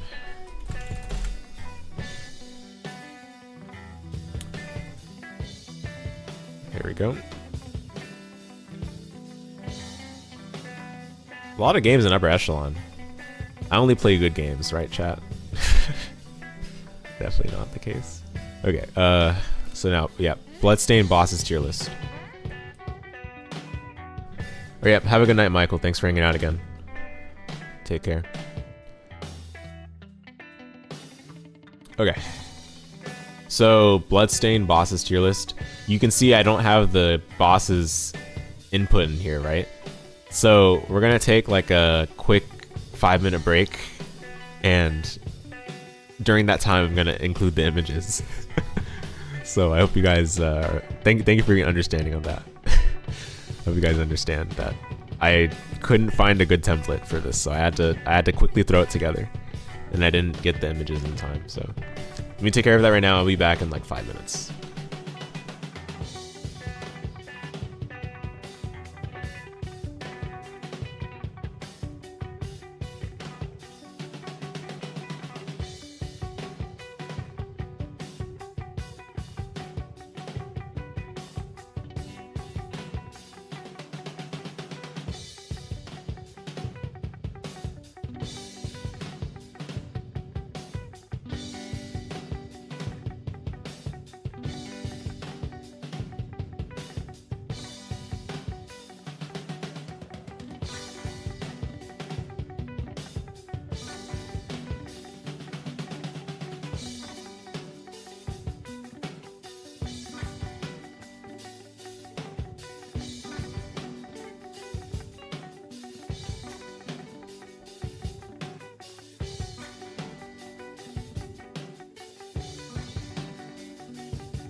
Alright guys, I'm back. Thanks for waiting.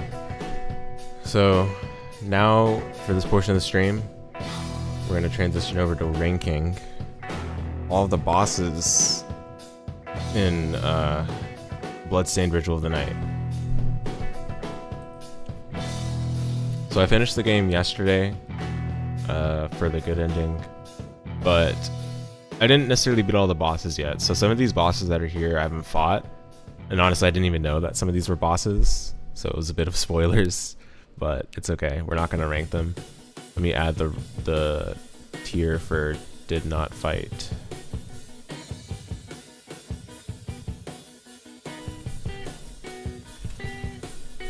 DNF duel. But yeah, so some of these will not be ranked like the others, but yeah, so I think the majority of the bosses in this game were good. Some of them were you guys are gonna see the ranking we'll put in them. So anyway, let's get started. I don't know all the names of the bosses, that's the issue. So I have the boss names here on the wiki page, and I'm just gonna be referring to this on the side. So this will be my trusty reference for this tier list ranking. Here we go.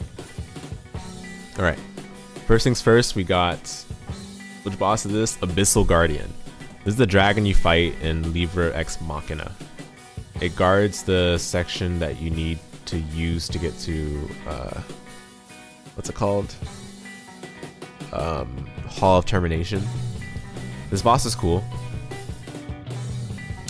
Free space. So, oh yeah, the tiers. What are the tiers? I forgot to explain the tiers. So, $5.5 million boss. This is the amount of money that was raised on the Kickstarter of this game. So I thought, you know, bosses that are worthy of such money that was raised will be ranked there, and there will be bosses in this tier. Then we'll have the reincarnation of Julius. Julius being a boss from Aria of Sorrow. I think the Julius boss design definitely set the framework for a lot of the bosses in this game, so we're gonna have quite a few bosses in there potentially. But that's a good thing. That's a good thing, because I think Julius is a great boss. So any boss that was like Julius in this game, chances are it's a good boss. Then we got the free space, which are bosses that are, you know, like in a free space in bingo, right? Like you're excited to be able to use the free space, but the free space doesn't like have any variance on the like bingo board usually, like because it's the consistent space you get in bingo, right? So this is like the consistent boss design of this game, I would say, that is like neither good, no, like neither bad nor like amazing, right? So that's how I feel about the bosses here. And that's Abyssal Guardian. Like he's a good boss, but he's not like the reincarnation of Julius, and he's not like a $5.5 million boss either. Then we have the Bleach filler villain, who is basically in the game to ensure that there's a boss guarding something, but is not much beyond that. He's there to like fill up the time of the game. That's what those bosses are. Then we have the absolute snooze fest bosses. I'm calling them I fell asleep on a sidewalk in Tokyo at 12 a.m. kind of boss. So the boss really must have been a snooze fest. Okay, but yeah, Abyssal Guardian, free space. Fine boss fight, but you know, it's in mid game, which, you know, is a point in the game where the character is usually strong. And this boss is definitely dangerous, threatening, but it's not, it doesn't do anything that's like particularly like dramatic or life-changing or anything like that. Like it's a dragon, but it just kind of stays stationary. It just breathes fire, it breathes lightning or whatever, I think, at least. Can't remember all the attacks, but yeah. Alright, so next is who is this? You guys, I don't even remember the names of these bosses. I don't even know who this is. Andrielfus, something like that. Apparently this is the boss that gave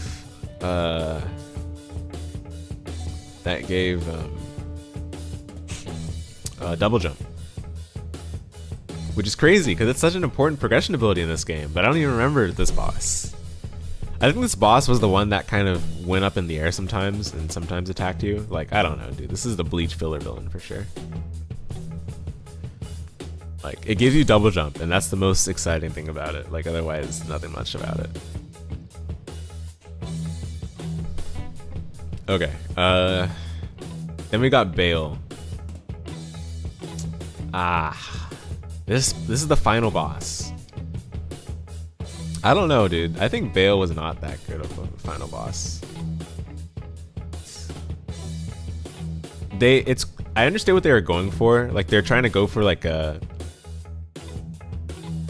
Aria of Sorrow kind of final boss where it's like chaotic and, you know, it's non-standard, but I feel like it was done better in Aria of Sorrow. Like, this boss had potential to be cool, but I think the execution wasn't there.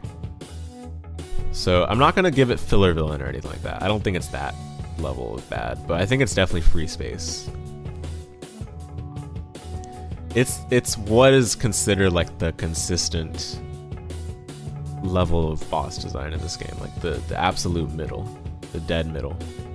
So yeah, but I don't think it's a bad boss, but I don't think it's like a good boss either. All right, and I don't even fully understand the boss, to be honest. Like, there was a point in time where I saw Dominique on top of one of the heads, and I was like, huh, okay, because she attacks you sometimes while she's on the heads, but I don't know if it has any effect on like doing damage to the boss, so I'm not sure. Okay, then we've got whoever this guy is. I don't know this boss at all. Who's this boss? Bathin. This boss apparently gave Reflector Ray. Oh, okay, this boss. Okay, this boss wasn't that bad, but it's definitely free space. It's definitely free space. Like, it definitely had weird movement, but at the same time, again, it's like, it doesn't have any attacks that are super memorable other than like the weird movement it does. Not much else to say about this one, but it gave Reflector Ray, so I appreciate that. Alright, then we've got Bloodless. I didn't know the name of this boss until today, but she's pretty hyped up in the game dialogue, and deservedly so. This is a pretty exhilarating boss fight. Definitely a turning point in the game, I would say. 5.5 mil, 100%, dude. You already know. You already know. You already know. This is the boss design that I think the game was able to attain multiple times, which is great, because I think, again, to be honest, this game felt like above average for a boss design in a Castlevania adjacent game. Like, you know, in Igavania specifically. Boss had a lot of threatening attacks that had clear ways to dodge them, but also had other threats present, like the umbrellas, like the lingering hitboxes, like the occasional smacks she does when you're point blank. And the fact that she heals up going into phase 2, it makes it seem like you're doing something wrong, but again, they hint at it in the dialogue where it's like, you know, be careful about this boss. She you know, has this blood mechanic that, you know, she can be a threat to you, basically. Like, the game does a good job of hyping up the boss, and for good reason. This boss has a lot of health, but it's not a bad thing, I don't think. Like, the attack patterns aren't a drag, so it doesn't make it horrendous to fight over the long period of time you have to fight her. But it's very fun because she's... This is like Julius 2.0, basically. It's like Julius 2.0. Wait, there's a couple bosses that are Julius 2.0, but this is like it's on that level of boss design, in my opinion. So definitely worth that $5.5 million that was put in the Kickstarter budget, I would say.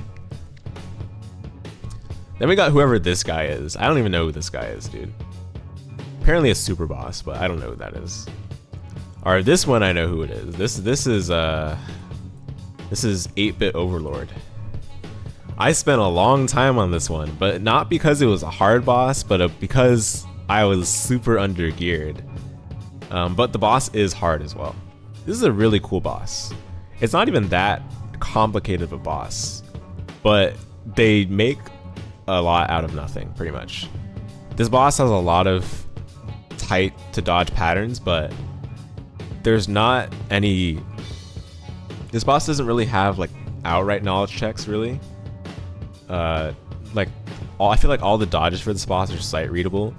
It's just that they're hard to execute in the moment, right? Because it's pressure, like you're under pressure, you know you're gonna take a lot of damage if you get hit, and you have to fight the boss for a long time because it has a lot of health. But it also has distinct phases, so it feels like you're getting progress in the boss through each time you deal damage. It's not just you're fighting a boss with like one pattern the whole time. It's just a drag, like Galamoth and Symphony of the Night. This is a well done super boss. Definitely the $5.5 million budget. The thing is, it's a secret boss. It's hidden behind several breakable walls. That's the problem. It's a get good boss. Exactly. It's great. I think this is what a good boss should be.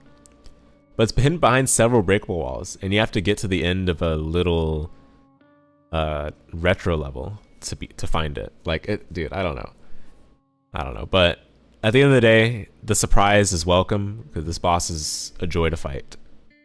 I appreciated it being in the game. All right, then we've got whatever this thing is. Dude, what is this boss called? I don't even know what this boss is called, man.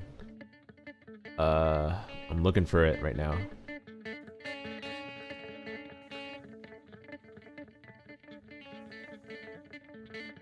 Dude, what is this boss called?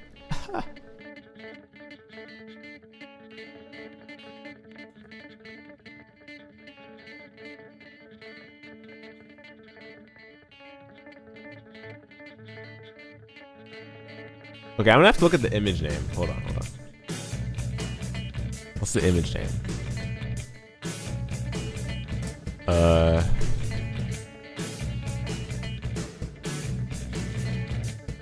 Did I ever... Am I just blind? Oh, Craftwork. It's literally just called Craftwork? Okay. Craftwork, apparently. So, Craftwork is, I fell asleep on a sidewalk in Tokyo at 12 a.m. I'm sorry, this boss just isn't it. This boss is not it. It's just annoying and simple, and it serves as the check mark in order to get your first progression ability, and that's about it. But thankfully it's an early game boss, so it's, you know, you fight it and then you're done. You don't have to think about it ever again. But it's definitely, like, I think to say this is the worst boss in the game is actually not even that bad of a thing. Like, that's not a bad thing, because this is not like a bad boss design. It's just boring. It's just uninspired, right? But it's not like it's trying to be inspired. It's not like it's trying to be and it failed. It's just more so like, what else was it supposed to do? It's an early game boss, you know? So I think the fact that this is in this tier is not even that bad. And it's probably going to be the only boss in this tier. Okay. Gebel, however you pronounce it. This is the guy you fight 50 billion times because you forgot how to, or not forgot, because you did the ending wrong, basically. But the boss, as a boss himself, he's sick. He's awesome. He's the reincarnation of Julius, I would say. He's basically Julius. He's got magic. He's got several close range attacks as well, and he's got a command grab, which is pretty threatening if you don't have a good amount of health or a good amount of armor. Very good boss, but I kind of wish he had more HP, to be honest, so that you can see more of his attacks, because Julius has a lot of HP, right? But Julius also has 2 phases. This guy doesn't really have 2 phases. He just has a set of attacks that he rotates through, and then eventually he gets down to health. He gets down in health enough where you see the moon turn red, and then you kill the moon, right? Like, this guy could have been cooler, but because he's like a quest, he's only there to fill the quest for the requirements of each respective ending. Like, you know, it puts him down a tier, but he's a really cool boss regardless. So yeah, very memorable as well. All right, next we got Gremory. Gremory is super chaotic. A lot happening on the screen. She feels like the death of this game. This game doesn't have death, obviously, because death is not a Castlevania game. I don't know if they could have used death or something, but I guess Iga just wanted to make sure to stay safely away from Castlevania inspirations. But this is a $5.5 million boss, for sure. I think the only complaint I have with this boss is that you basically have to use invert. Like, there's some bosses where like using invert helps, but it's not like a requirement. This boss, as far as I can understand, you have to use invert to dodge one of its patterns. Otherwise, I think it's literally undodgeable.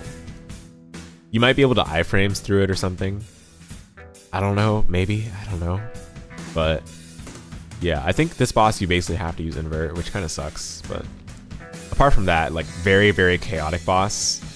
Lots happening on the screen, a lot to dodge, but it also allows you to get the full extent of the capabilities of your loadout, because you can just dish out a bunch of damage on her since her hitbox is big. Yeah, and she has 2 distinct phases as well, so that's really nice too, giving you a sense if you're making progress through the fight rather than it being a slog.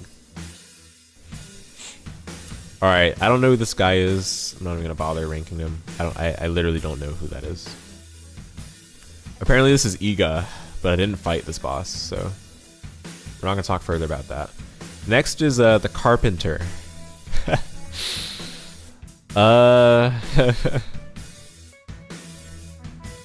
Probably here. I don't think this boss is that good. Like, for a boss that's hidden behind one of the rooms that requires the key, I think this boss is not great. Like, the only cool thing about this boss is it does a lot of damage. And I guess it's kind of sick that he just throws knives at you, but I heard when I heard that you can just cheese him by using invert to completely invalidate him, that definitely ruined my perception of him. But yeah, he's not filler villain. I don't think he's filler villain. It just wouldn't make any sense. But he's definitely free space. 1 second, sorry.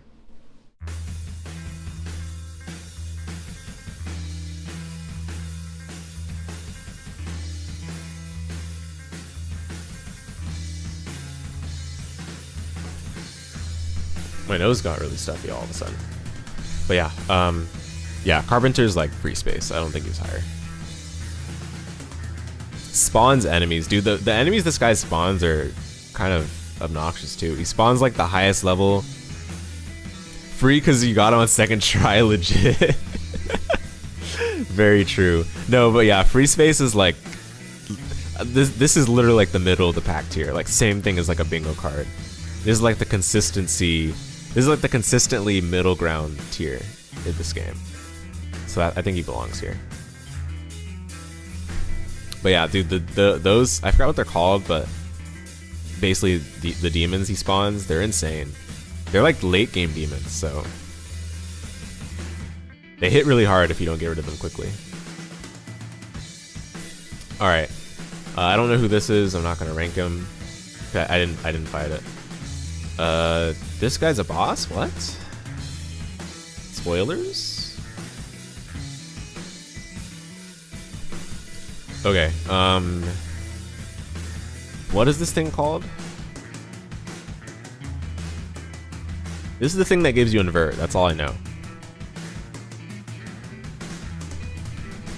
Oro boss. I don't know, dude. Like, this boss is a... So I think the problem with this boss is that it's a gimmick boss disguised as like a... It's okay, I shouldn't say gimmick boss. But basically, what I mean by gimmick boss here is like all it does is just be annoying and change its gravity. That's pretty much all it does.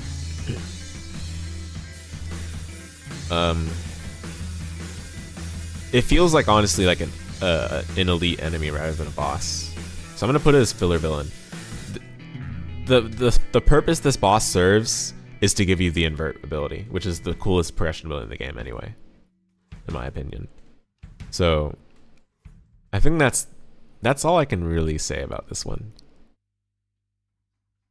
This feels like an elite enemy rather than a boss. Okay, what is this? I don't know what that is. Alright, then we got Alfred. You fight him in the hidden desert to get swim.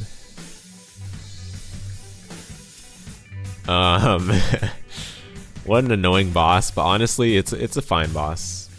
I wouldn't put it in free space. I would put it in Reincarnation of Julius.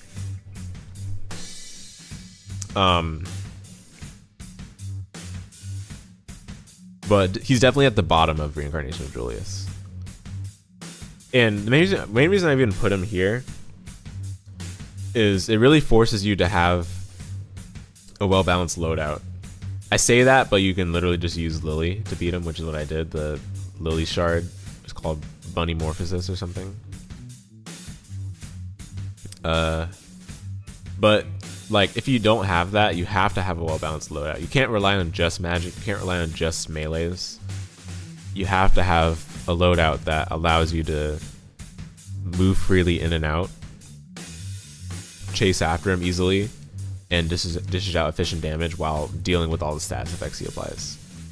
It's just kind of okay. You know what? No. We gotta put him in free space, dude. There's no shot. Like the issue with him is that he's just not.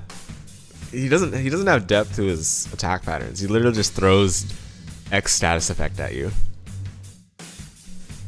and that's it. The boss arena is cooler than the boss, to be honest. I'm sorry, dude. I'm sorry.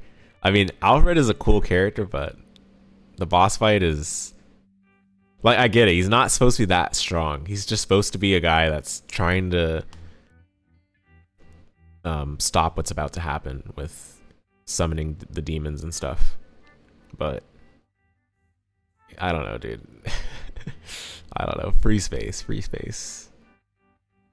Okay. Then we've got what is this guy? Valafar.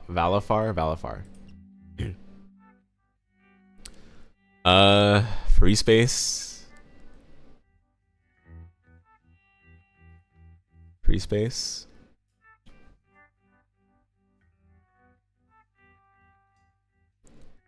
I think Valafar is better than these bosses, though. But the issue I have with Valafar is that it ends up being a gimmick boss at the end of the day. It's a late game boss, but you know, it like the gimmick is that it heals back up based on how much money you have, which I feel like is not something unique. Like, we've seen that one before. We've seen something to the effect before.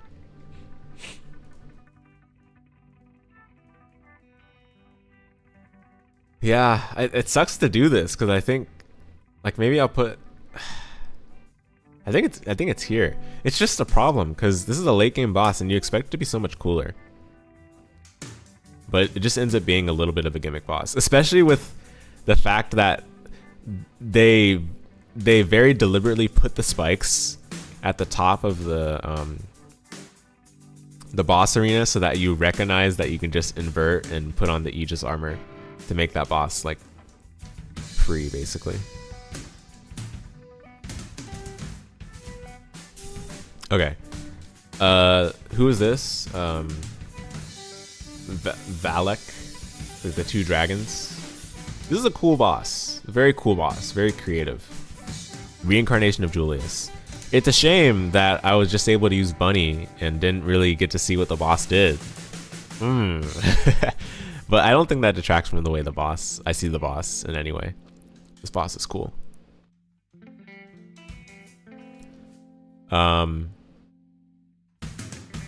Like, this is one of my favorite areas in the game, this game's clock tower. And it's mostly because I think it's a faithful rendition of Clock Tower while still feeling like modernized and unique. But at the same time, like, you know,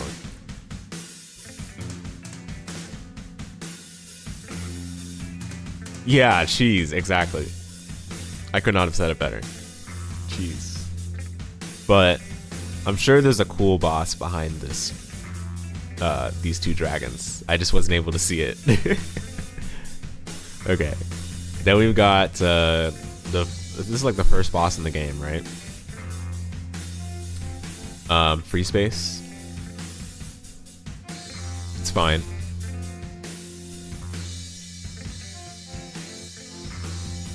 Very chill, but very fair. I think I died to it once, but I was kind of trolling or something. I might have died to it more than once. I can't remember. But yeah, very fair boss. Okay. Then we've got the train. What is this boss called? Okay, what's the sea monster called?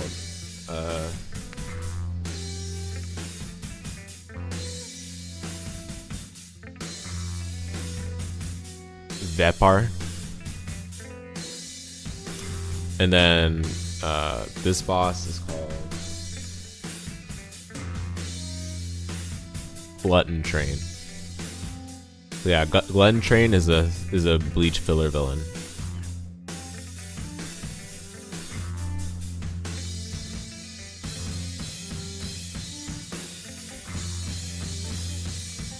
I think it's placed in an unfortunate spot of the game because all it's doing is just guarding the path to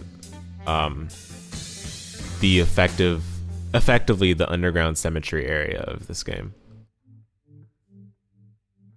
which is where you get Reflector Ray. But yeah, like this boss felt like a hindrance more so than a boss fight, especially since you're fighting with Zangetsu. It's hard to really call this a boss, to be honest. It's like an obstacle, not really a boss. But yeah, otherwise Bleach filler villain. Okay, then we've got all three of the top tiers remaining. So Zangetsu, like I'm just gonna say it right now. We're just gonna put all of them there. 5.5 million there, 5.5 million there, 5.5 million there. Easy peasy. Easy peasy. Maybe Miriam goes here actually. But I think Miriam is a fun fight too. Like, I think it's fine to leave her at the top.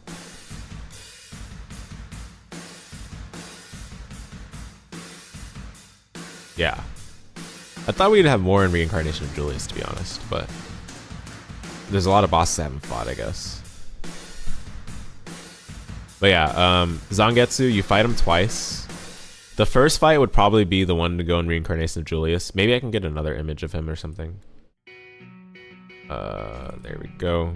And we'll just put him there for the first fight. The first fight is so sick. It's such a clever placement of a boss to put where they put it. Because it's a massive difficulty spike, clearly. But it's not something... It's not unfair or unreasonable for them to have done it. It's just really trying to catch you off guard and keep you on your toes for that part of the game. And it's kind of a precursor at the work they put in for the other bosses in the game. Like, okay, if I had to order these, it would probably be like this.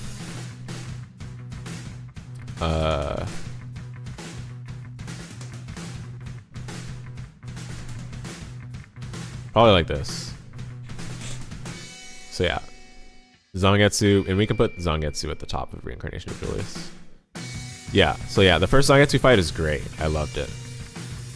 Super fun. The second Zangetsu fight, even more fun. It's awesome.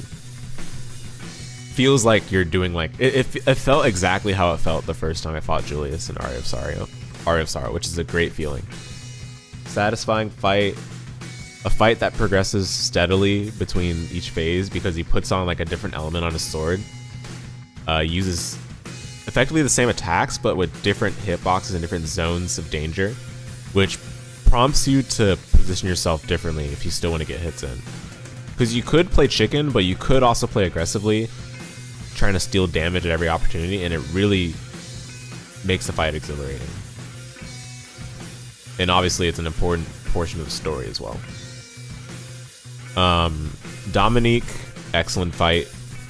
She had, I think adding the little quick elbow attack that she does is what glues together her moveset in general. Because otherwise, it feels like staying close to her is too strong. But the fact that she has that attack and it's very fast makes you like basically have to live on the edge if you want to play aggressively on her.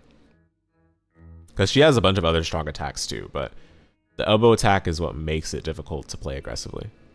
So you have to be really proficient in the mechanics. And yeah, she has a bunch of other elemental attacks. She uses the whip as well. Like, you can tell they definitely took Julius from RSR as the framework for designing her as a boss, for sure. She's like the perfect example of that. And Miriam, Doppelganger. I think this was a cool... I think they put it in a cool portion of the game. Like, it's a portion of the game where it made sense. You start to get more suspicious of Dominique at this point in the game, right? And you see Miriam inside of the, like, you know, the lab canister, basically. Like, this is shortly after you read the bookcase that gives you lore on the fact that Miriam is developing steadily, basically. So it makes it sound like she's being used for something. So you can tell that they're, like, setting this up, this boss fight. And it's a fun boss fight, too. Doppelganger is very dangerous. This was a great way for them to make a reference to Symphony of the Night, I would say, with its Doppelganger fight. I'm actually surprised they didn't have 2 Doppelganger fights in this game like Symphony of the Night did. But it's completely fair that they didn't do it. Still a great boss fight regardless. Like, truly we can see, like, the $5.5 million got put to great work. To good use, for the bosses at least. And obviously there's still several bosses I didn't get to fight, because all of these I didn't even know were bosses, and some of them I guess are secret bosses, right? So yeah, very interesting stuff. Too bad he doesn't have something as impactful as Julius's Grand Cross that would even turn parts of the castle into rubbles in the background. Yeah, that is unfortunate. But I think they still did a good job with it. So yeah, this, guys, is my tier list of bosses that I fought so far in Bloodstained Ritual of the Night. Tonight, in the post-game stuff we'll be doing, I don't think we'll get a chance to fight all of these, no way. But we'll try to fight a few of them, whatever we can get through. See if we have time to get to that. How long have I been streaming so far? 2 hours? So yeah, we can play for like a little under an hour. Bloodstained. Let's get to that. Give me a moment to switch over to that. Let me download this. Alright.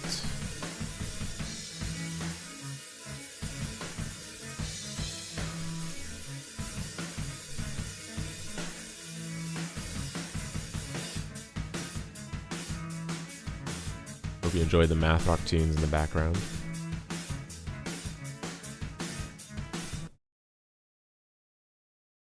And let's boot up Bloodstained.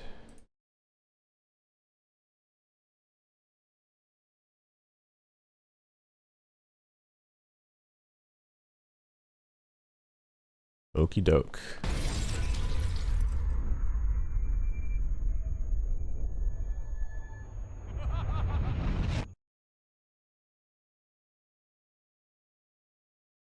So yeah, what we have left for this game... Oh, let me change the audio. There we go. So yeah, what we have left for this game, we have a lot of stuff left, but I was primarily planning on doing the key stuff, because I got all the keys now. So we're going to go back for investigating what is unlocked by the Warhorse key, as well as the Millionaire's key.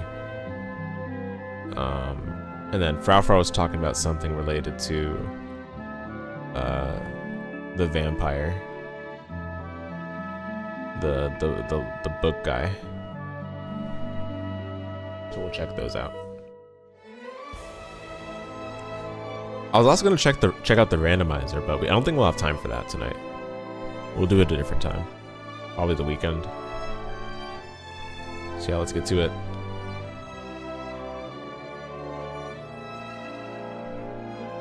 Well, okay, hold on. Let me just. Okay, yeah, we're good. And yeah, again, for those of you that were not here for the conclusion of the blind playthrough of this game, do check out the VODs. Those are all collected in a playlist that's on the playlist tab of my channel. I know my playlist tab has so much clutter. That's because this channel has so many videos, but it should be easy to find because it was one of the more recently created playlists, so it's not going to be buried by anything. So feel free to view the playlist to see the VODs in any order you'd like.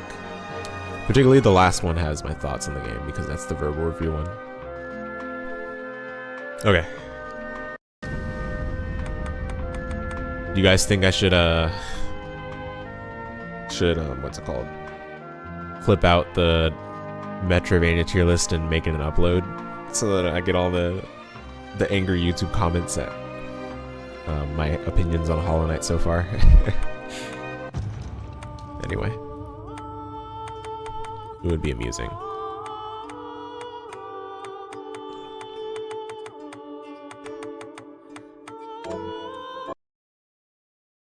Okay.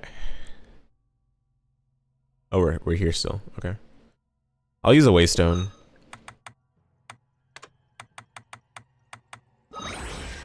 So. Got any targets for?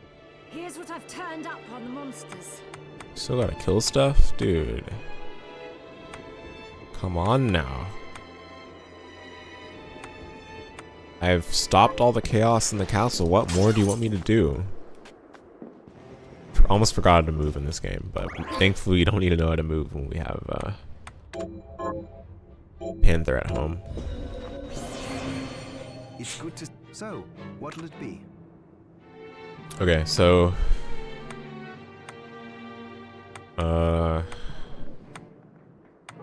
dude, where's all the good stuff? Why can I not craft the good stuff? Andromeda.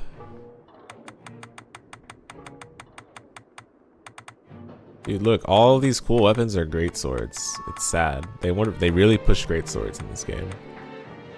Mistiltane. It's made from Sharur and Kaladanda. What's Kaladanda?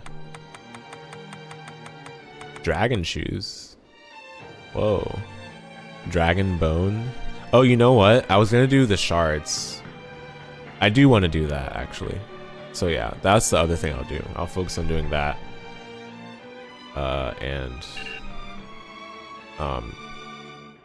Yeah, I'll focus on doing that. Pace yourself out there. Yep, okay. See, Dominic's gone. Hello, miss. The samurai man sent a letter. What does it say? Oh, in the great garden, seek the lunatic moon. Oh, it tells you where to go here? Oh. Of course. So that's where I should go. You understand what he means? Whatever it is, it sounds scary. Now would be a good time Dude, to stock I up. see. If I just read this dialogue, I would have gotten it right away. Because it's an Arya reference, dude. It's an Arya reference. Oh, what would you like to buy?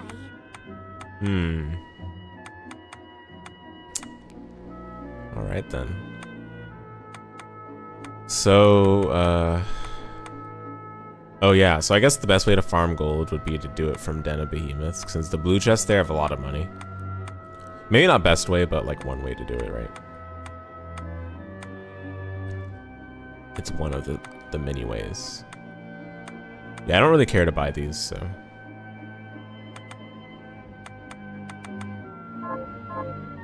Alright. So, let's go to, so, first I want to go to the Warhorse store, because that's the one was relatively early into the game. That's right here.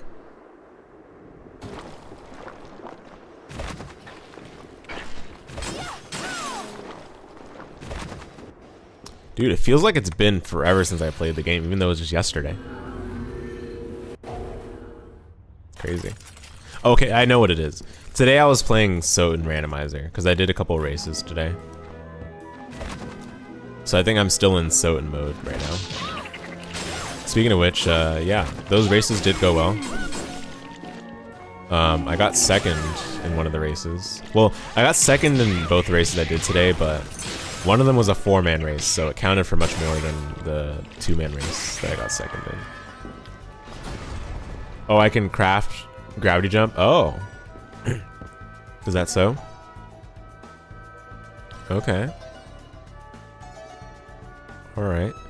Oh, there's no save room nearby. So, alright, so what loadout do I want to use for whatever's going on? Okay, let me just see what's in here. Yeah, it's a boss. It has the boss music. That's definitely a boss. Ah, so that's what this guy is. Wait, so that's like not Richter? Literally not Richter? Okay, I'll just use my in-game loadout, I guess.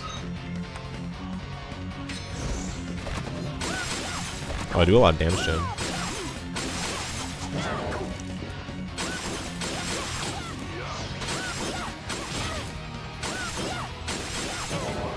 Ow.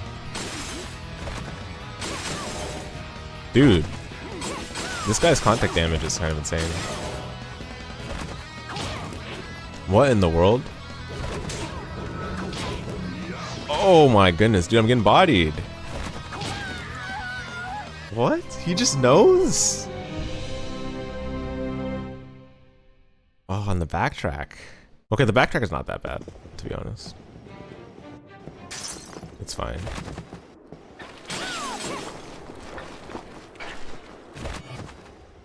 He's right next to a warp.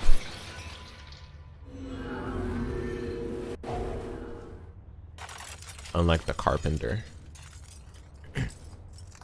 Man. They really, dude, they really just made like a bunch of the endgame bosses like Julius. I'm not complaining, I'm not complaining. I'm just saying, I'm just making an observation, you know?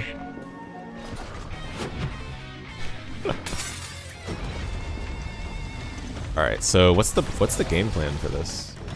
I think this loadout is fine, but I'm just getting so caught off guard, you know? Maybe I should use this instead, actually. Yeah.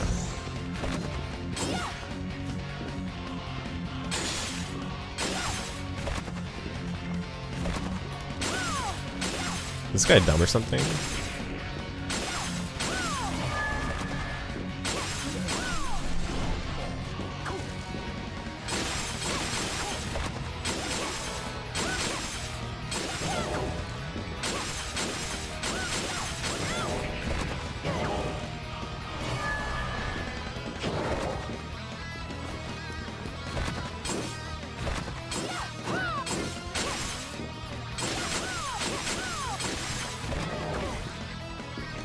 Dude, maybe I'm the dumb one. Maybe I can just cheese this guy completely.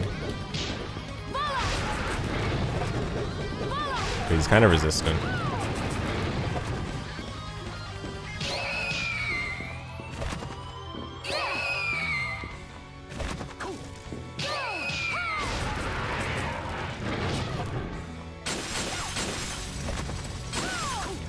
Dude.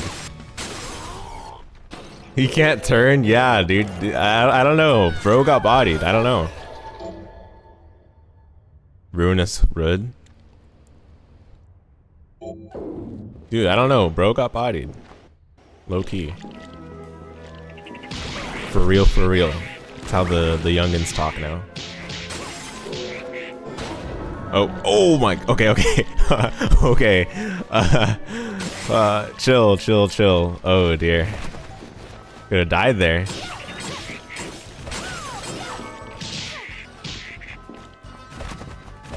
Chill out.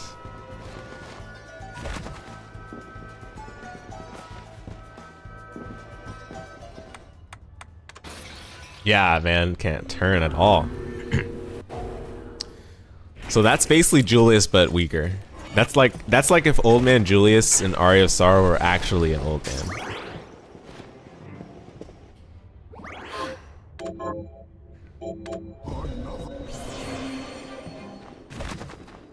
Okay, well, that wasn't so bad. We can beat him again, I guess, later, but I'm not going to do it right now. We gotta check out the Millionaire's Key Room. So where's that? That is, that's somewhere up here, I think. Darn it, where is it, though? Oh, okay, I marked it. Yep, right there. Okay. Up there we go. It's cool that you can fight these bosses multiple times. I do appreciate that. And they give useful drops. I'm telling you, man, this game did so many things right. Like, this game did a lot of things great, and it just had to make some baffling decisions because no, dude, they couldn't make it. It had to be bad in some way. It couldn't be too good because people would get suspicious that Igarashi was holding back all this time, you know? What? What? I have to fight this little thing?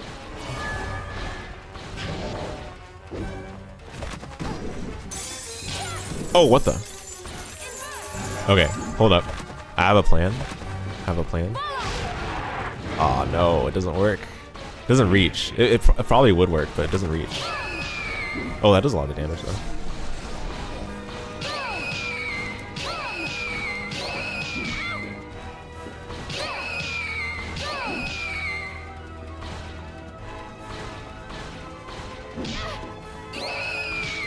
You can tell it wants to reach me. Oh!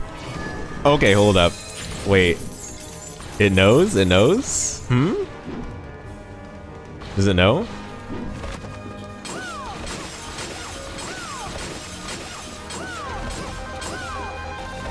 Wait, what is this?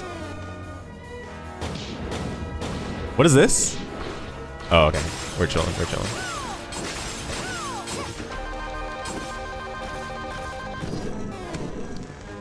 What is this?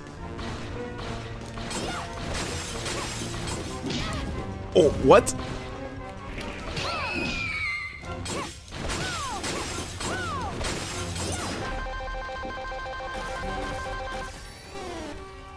So this is the boss that Retrograde would like. Oh, it spawns the lilies. Oh, that's not that bad. Oh, dude, that always catches me off guard when it just suddenly jumps there. They knew that people would invert. I'm telling you. I'm about to die to this boss though. Shame on me. It's just making some weird jerky movements. Oh my goodness, it tracked. Hold up, it tracked. It didn't just go to the top randomly, it tracked me up there, dude. Well, I probably should have saved outside of, wait, do I still have the Ruinous Road? What kind of shard is that to begin with? Okay, there it is. Okay, so yeah, I saved after beating Revenant, but not whatever this thing is called. I forgot.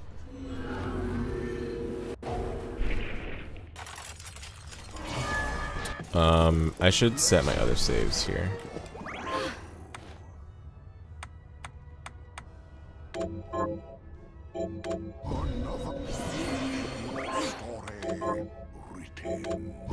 Okay. So, is invert the way to go for this boss? Doesn't seem that bad. It's just the weird jumps it does, dude.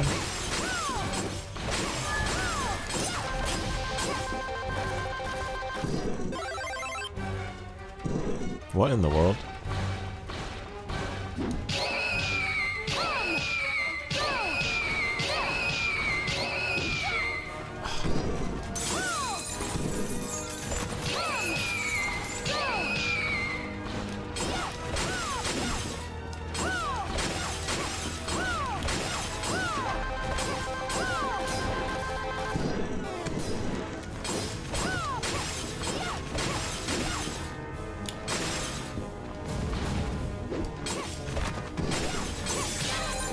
Bruh. So it did that attack and then it... That That's so rude. Okay, it's kind of telegraphed at least when it's about to do that, but still, super annoying.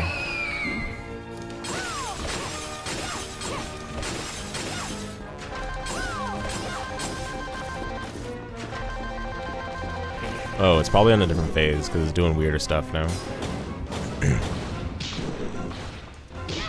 Bruh. Oh my goodness. It's just weird jerky movements. That hit me? Man, invert is not as free as I thought it would be.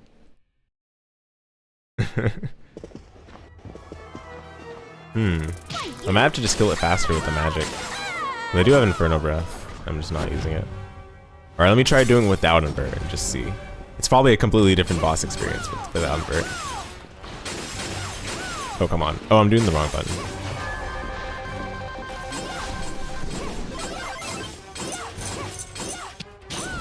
Wait, what the? What? Is that a knowledge check? What? Huh? Or did it just decide to kill itself randomly? What? Can anyone explain what happened there? Oh, I see. Okay, I just got a random insta-kill. Okay, got it, okay. Ow! Hilarious. I'll take it, of course, but that's... So that's a gimmick boss. Okay, that's a gimmick boss, got it. Can't say I'm very happy about that, but what can you do?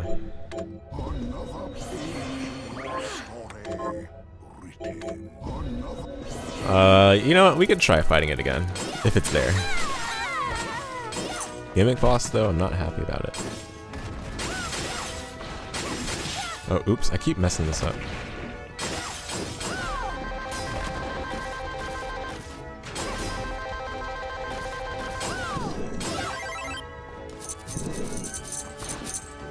Oh, so I can just get this free money. This is interesting.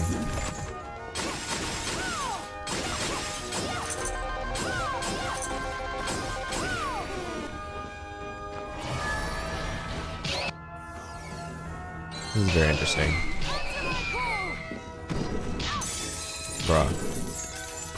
It's actually easier to fight from here, I would say.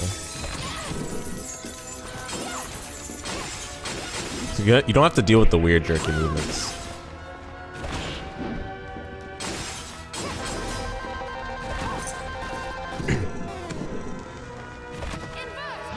Yeah, I'd rather be up here for this. Well, unless it just decides to instantly drop up here. Like, bruh.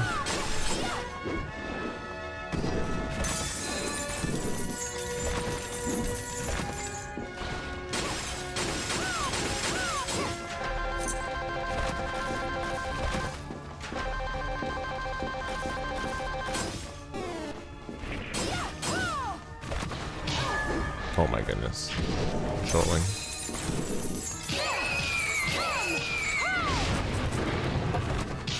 No, I got hit by that.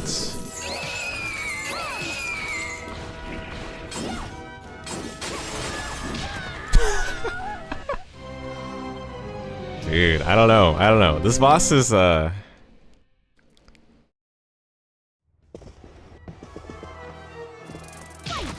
can't say I like it very much.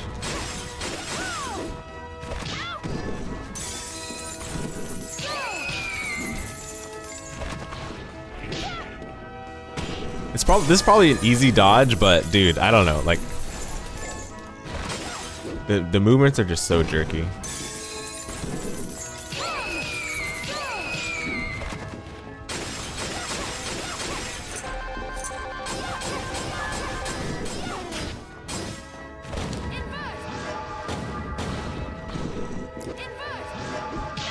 That hit me?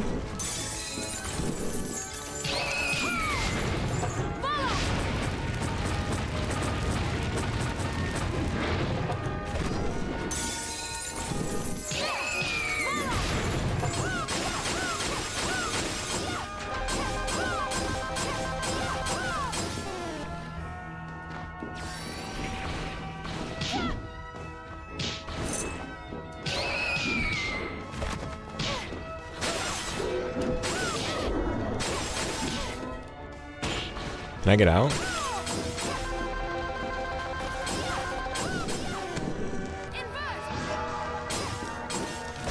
Oh, I can hit those, apparently.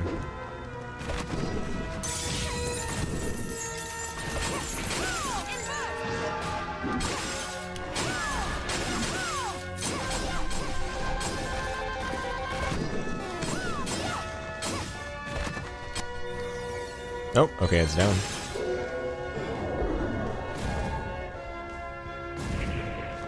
Alright, there's our legit clear. Yeah, I don't like that boss. I don't like that boss. Alright. Well, I mean, those are the last two rooms, right? Wait, no, there's one more. I think there's one more. Wasn't there another key? Oh, no, it was the Carpenter. Yeah. Because there's Carpenter, Celeste, Warhorse, and Millionaire. 4 6s HP. I see. It's a lot of HP. But it's actually not that much, to be honest. Hold on, that's not that much. Well, I guess I can see the bestiary, right? Because these are all bosses that are listed here. You just have one more boss to fight, the hardest boss? What? Oh, you're talking about this vampire, right? Is that the vampire? Yeah, there is one more thing in my bestiary.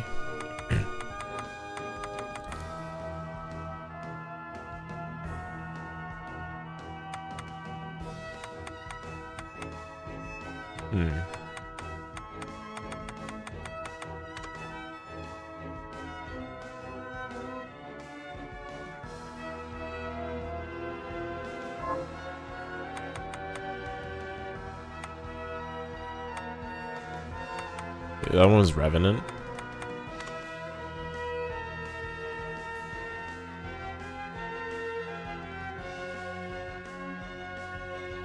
Oh, they both have the same HP.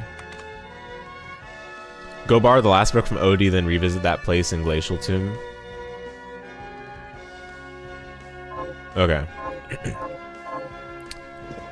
Will the place in Glacial Tomb be clear?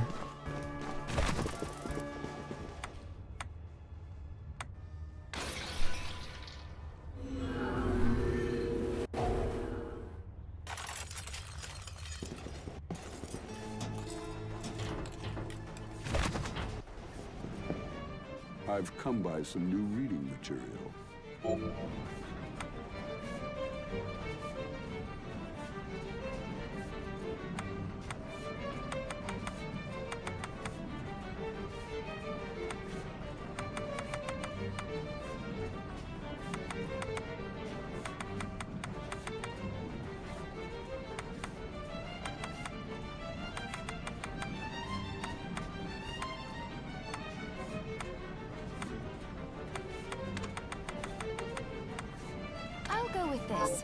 That tome is especially valuable.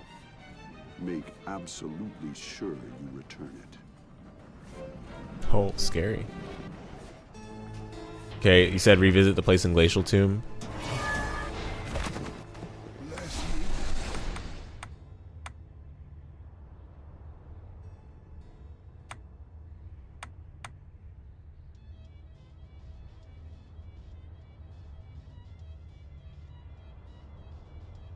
Let me save first.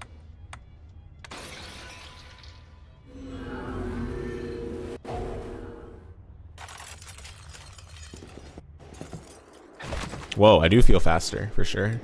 Wow. Way faster.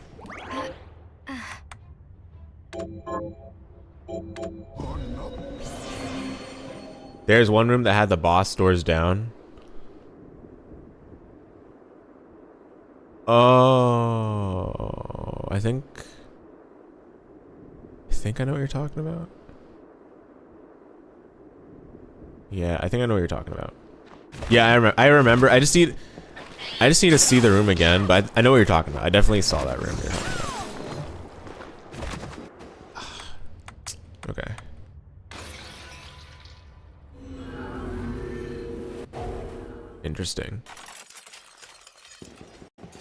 It wasn't down here. That I know for sure. Oh. Wait. Oh, it's right here? The boss?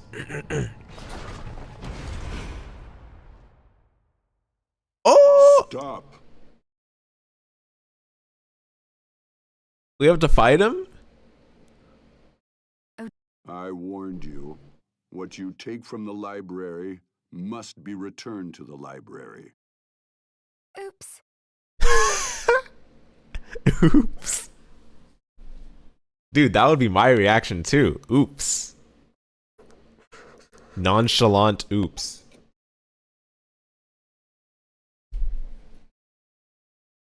You'll pay for this transgression. Death is too kind for you. Man, his hair is tied too. Dude, he's ready to throw hands. Oh my goodness. Return what you borrowed. Oh! What? What? What? Excuse me? What?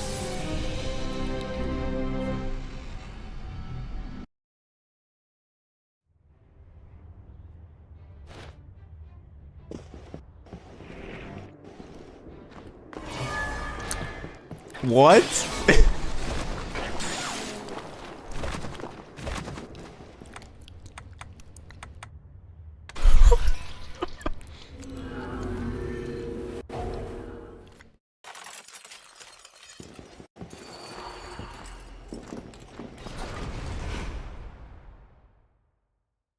Stop. Return what you borrowed. Return what you borrow.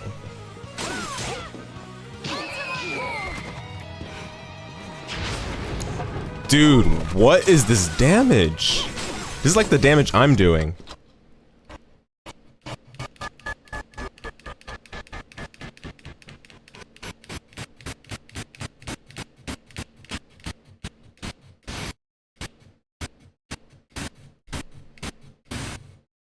Is there any way I can avoid this? Okay, it looks like there is, but barely.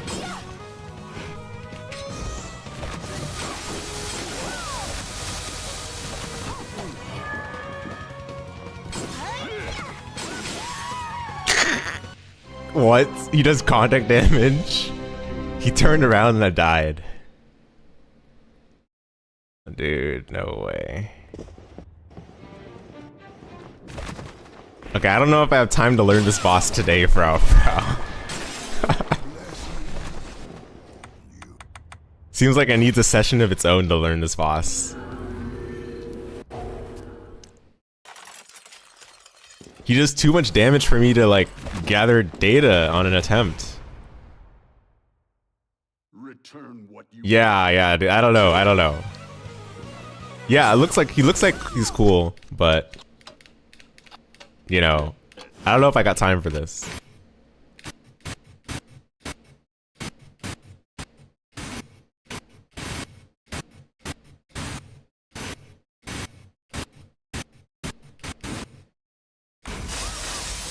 Okay. Honestly, that attack looks more reasonable than I thought at first. I thought that was just undodgeable and nonsensical, but it's reasonable.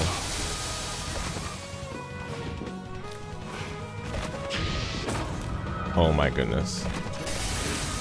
Dude is literally just Hellfire. He disappears, then reappears, and he does Hellfire.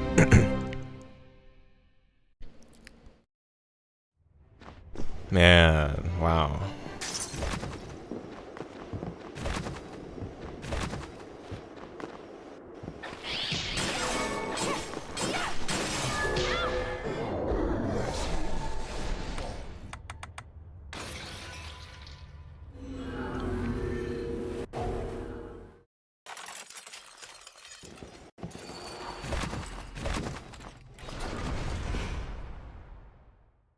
Return what you borrow.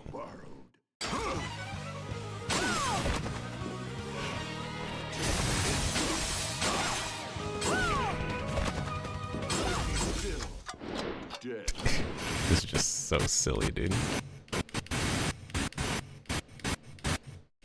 Okay, what's the dodge bot for this? There's definitely a way to dodge everything there.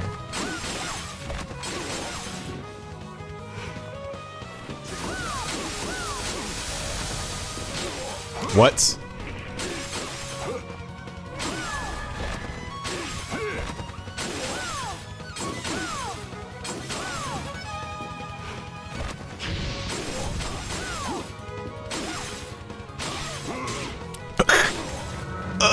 Contact damage. Okay, this is like the last stack I have to figure out, to be honest. Maybe in the middle there's a dead zone. Any ideas, guys? Any ideas? That is literally the last attack I have to figure out. I think everything else is reasonable. It just does 1 billion damage. And I have to be clean on my successful attempt.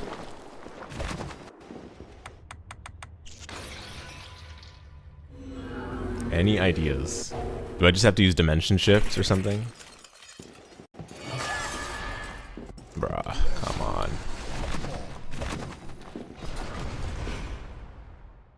And I won't even know how much HP this. Oh, hold up, wait. Can I use the glasses to see how much HP he has? Genius, genius. Or does that not even work?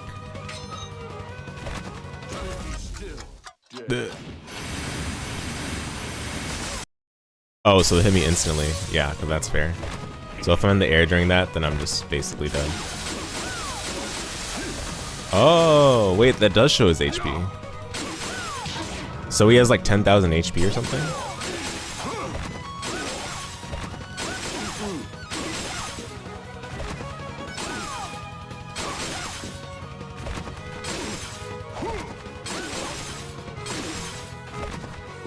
Dude, seeing his HP is motivating. Oh no, I'm dead.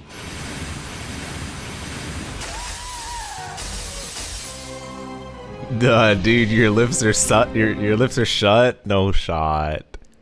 Dude, that's literally the last thing I need to figure out. Come on, please. Please.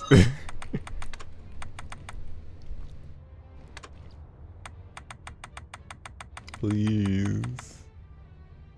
Try defensive shards? No, dude. You're saying it's undodgeable? I want to know how to dodge it without those, though. No, dude. Like directed shield to block everything? Is that really what I have to resort to? Come on, man. I want to be able to dodge it like a gamer, though.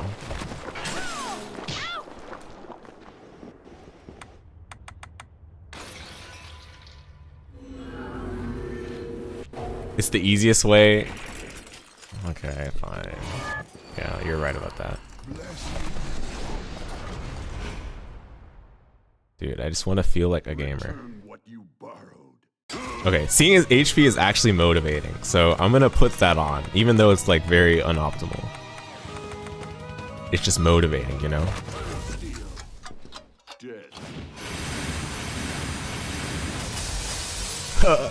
Bodied. Oh, what the? Is that a new attack? What?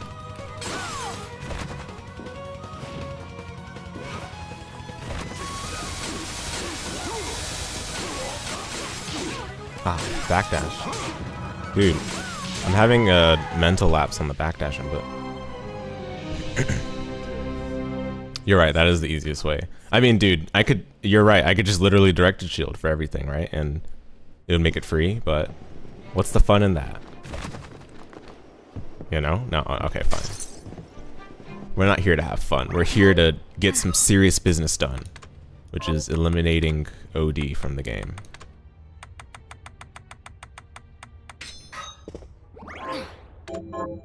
I need to see his health bar. Okay, honestly, not as bad as I thought. It's literally just the... It's just the stupid time freeze attack that's dumb. Well, maybe he has something dumb in phase 2 or whatever.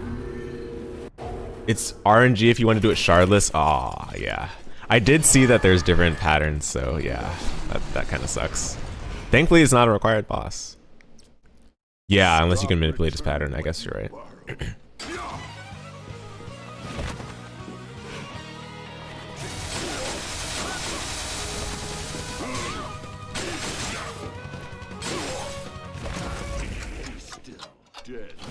Oh, I can still do this apparently.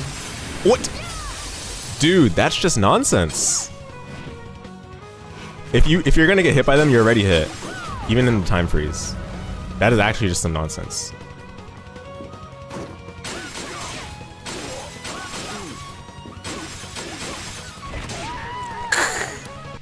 True. True. Man.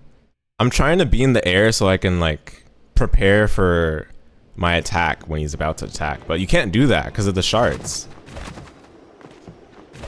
Because the shards just hit you instantly.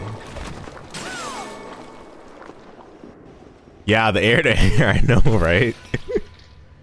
And his contact damage is instant. The fact that he does contact damage makes my strat definitely not work as well. Because the way I fight Julius works because the Julius archetype of bosses don't do contact damage. But this guy does contact damage and it stacks because there's like no iframes time. Like look at that. Oh, he has 999 HP, I see. Basically 1,000.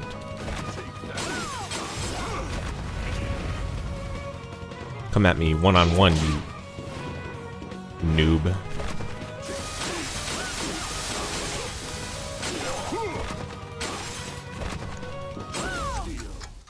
See, I can get insta-fragged by this. I just died. Bruh. Is too kind.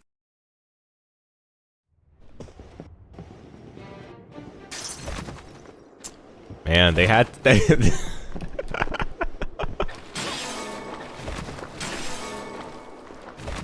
ah, man. Skill issue, but I can't help but be frustrated. Like, it limits my options for positioning, man.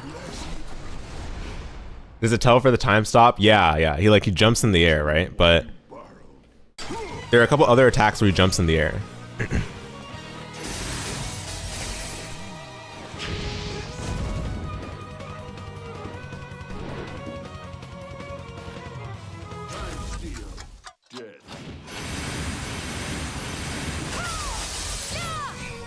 Wait, what? So how was I getting it out to come out before?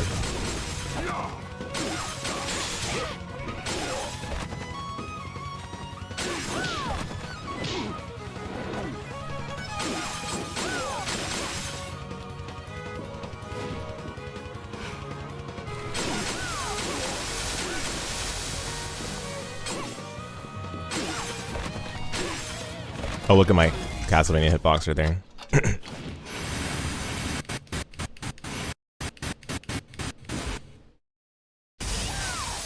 Bruh.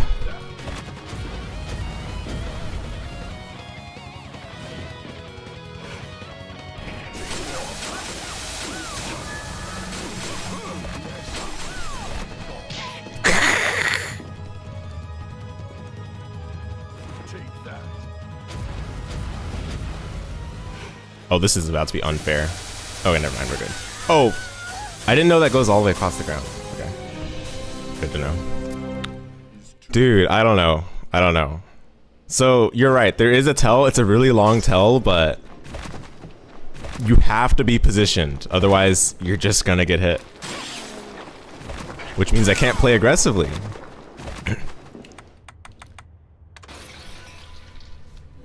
Man, at least I know he has 1,000 HP, so it's fine. That's the motivation right now.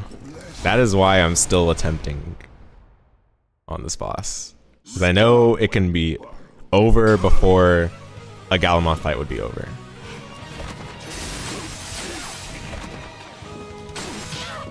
Okay, stop backdashing. Bro, what? And he did contact damage to me during that?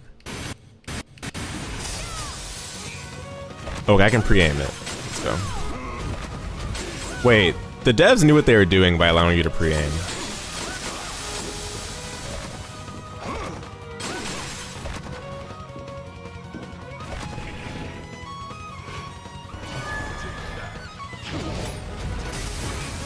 Oh, that doesn't work. Bruh. No! No!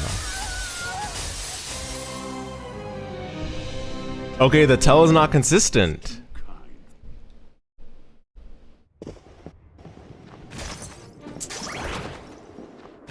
Unless I am just bad at reading it.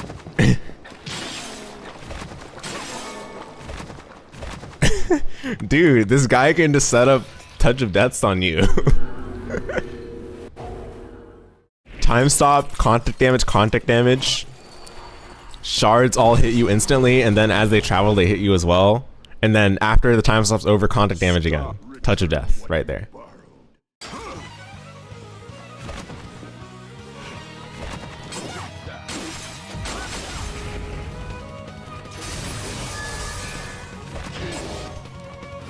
Okay, it's coming, it's coming. Wait, what? See, not consistent, not consistent. Is that good boss design or not?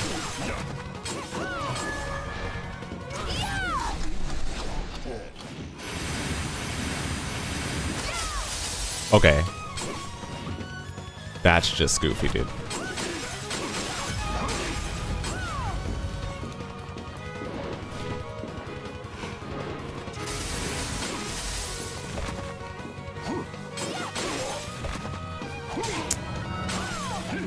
This guy's sneaky.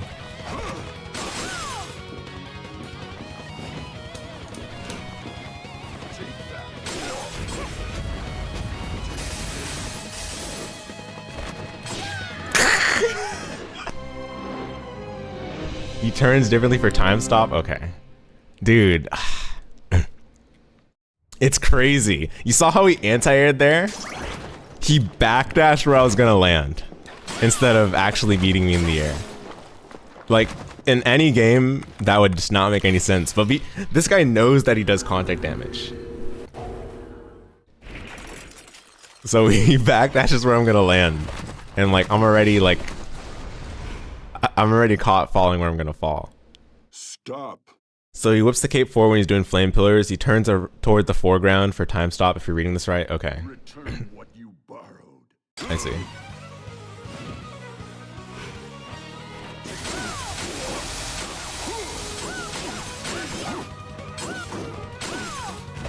Oh, I see what you mean. Yeah, yeah. Dead.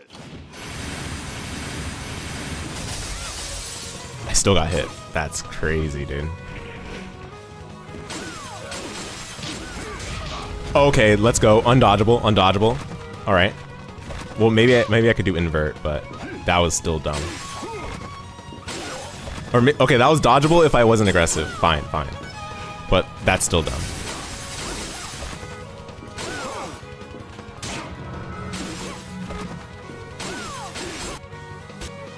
Be still. Dead.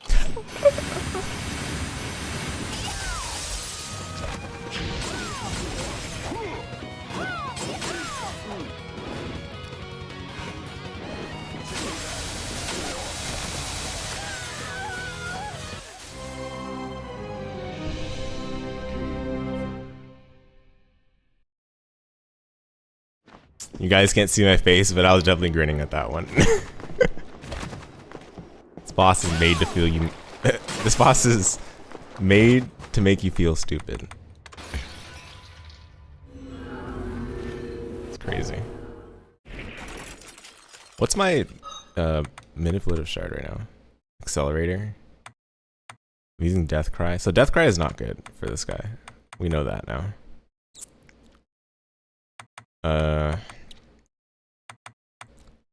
I mean, I don't even care about these though, to be honest. Like, none of these are gonna be good. He just moves too fast. Maybe if I summon something that lasts for a long time. Maybe. I mean, upbeat heat is kind of like that.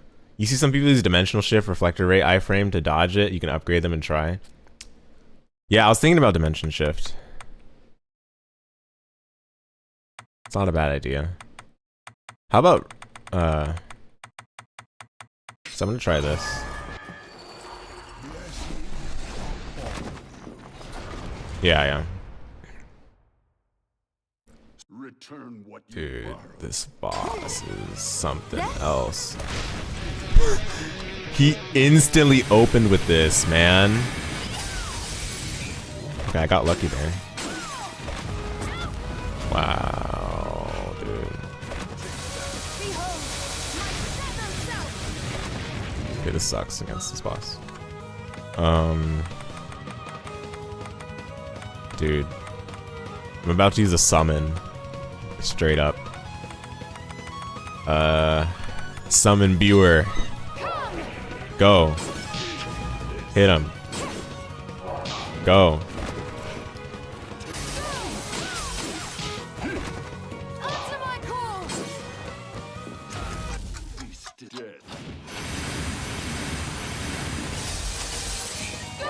Go. Dude, I don't know. I'm trying everything in the book at this point. Oh, let's go. Undodgeable almost.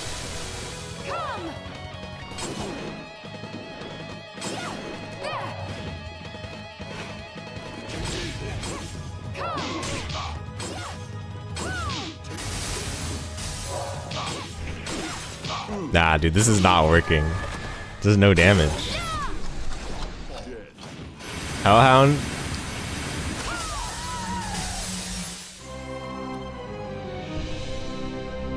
Yeah, it kind of just converges to Hellhound, doesn't it?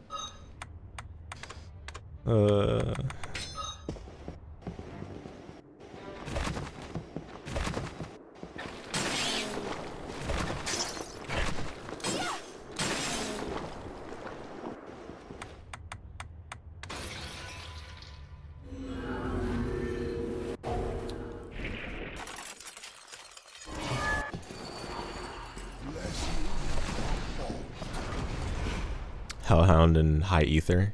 Return what you borrowed. The run-winning combos right there. Oh, let's go. Opened with this again. Can't help it.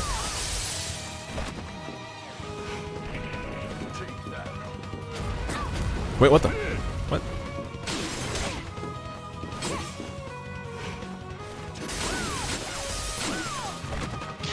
Dude, the anti-air backdash is insane. It's actually crazy. Wait, 4? What? Thought it was only 3. Oh.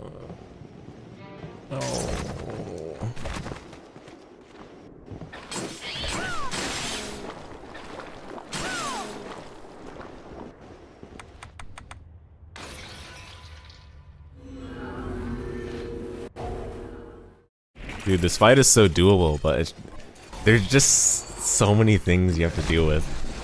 Little margin for error. Return what you borrowed. Anti-air backdash is so ridiculous, man. Oh, I can't block that? Oh, it's always been multiple. I see.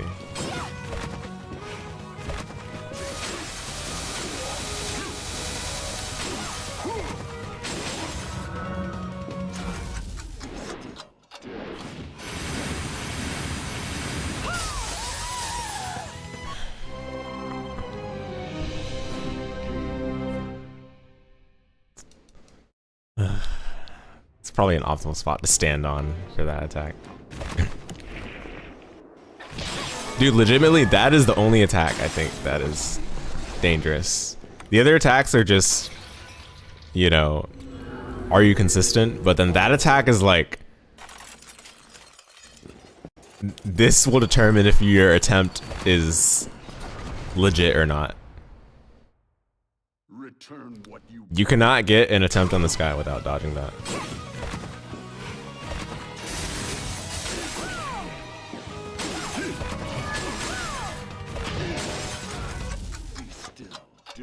Like, the middle also seems like a bad spot to stand in. I don't know. Oh, I got hit by 3. It's crazy, man.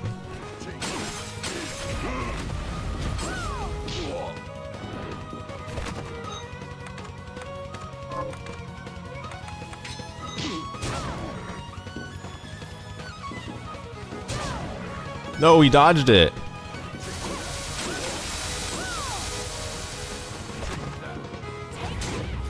What in the world?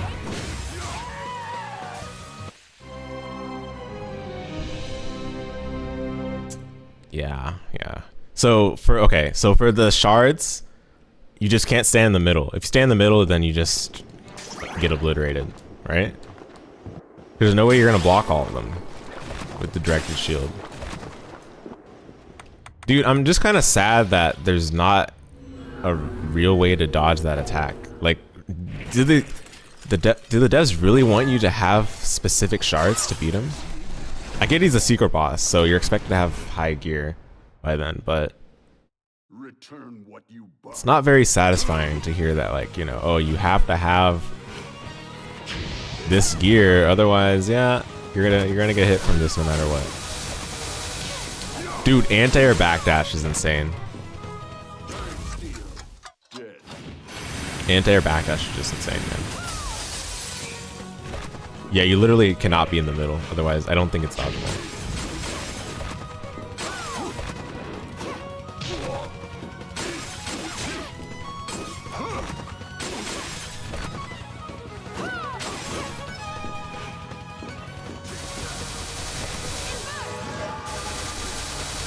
No.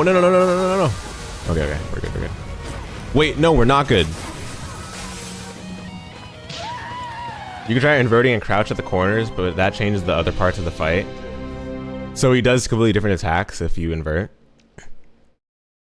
Is it like what I hear Dracula's like in Order of Ecclesia? I didn't know about that because I never bothered to try, but I hear if you use flight for that fight, it's like a different moveset.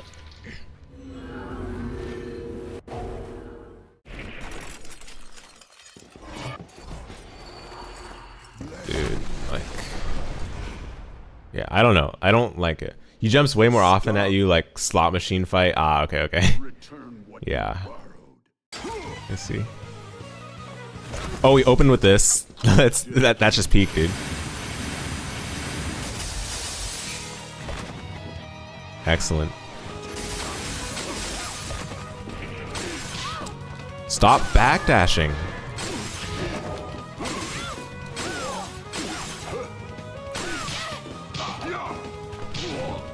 Dude, my Aria muscle memory is kind of wrecked right here. Wow, look at that amazing attack pattern right there.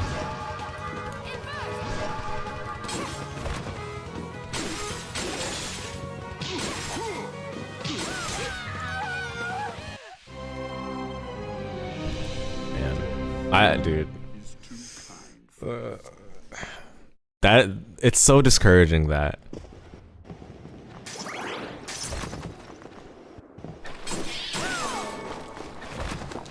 you have to.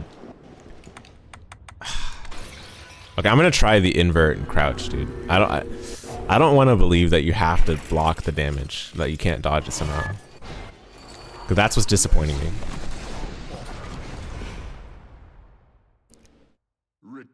And that is legit the worst attack he has.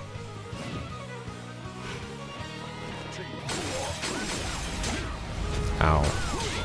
Dude, man, my Aria muscle memory is kind of not helping here. Oh no. Well, now I'm just gonna get hit. See, I still had to block there.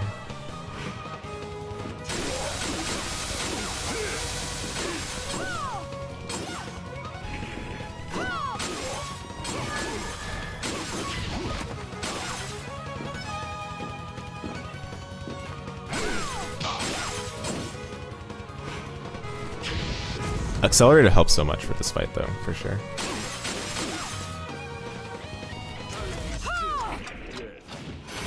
Okay, what kind of garbage is going to be pulled off here? Wow, look at that. I couldn't even use my soul there, my shard there. It's peak.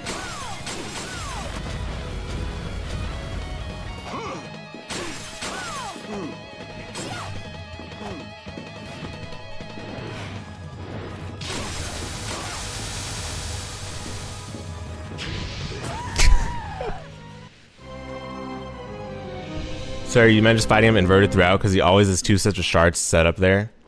Ah, okay. So then you just can't dodge it. It's actually just undodgeable. Alright, I'm gonna give it a few more attempts. Dude, I don't know. I'm just discouraged from learning this boss because of that attack. It's just... I don't like the fact that it seems to be undodgeable. Like, why do you have to use a specific shard to block it? I get it, it's a secret boss. It's not a required boss, it's a super boss, right? But I don't know, man.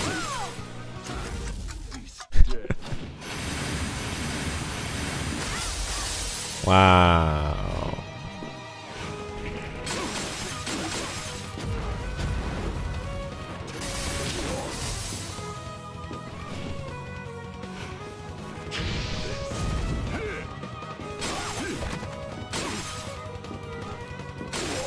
Like, I guess I could play less aggressively, right? And I'll do much better, but it'll take forever to kill him.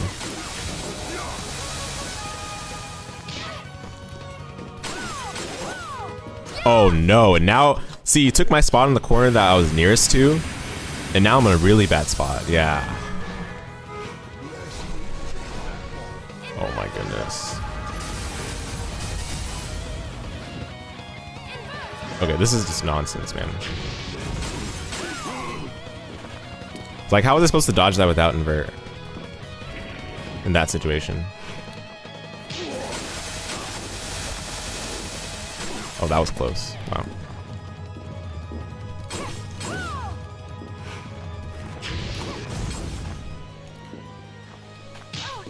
Dude, anti-air backdash?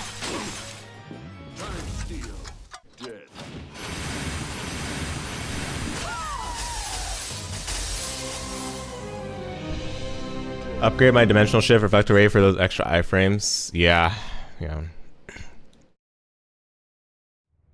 Seems like what I have to do.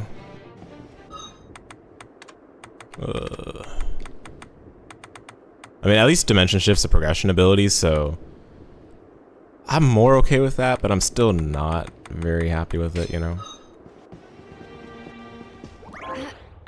I'm gonna try it with this. You personally just brute force with big DPS and heals? Yeah. I don't know why I'm bothering to learn this boss legit when I got this strong, but you know, the other bosses were possible to do without too much healing, so the secret bosses, that is. But I don't know.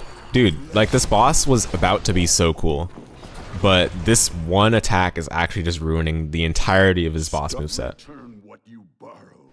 In my opinion. Dude, what is this? Opens it with it like the past 3 fights in a row, I think.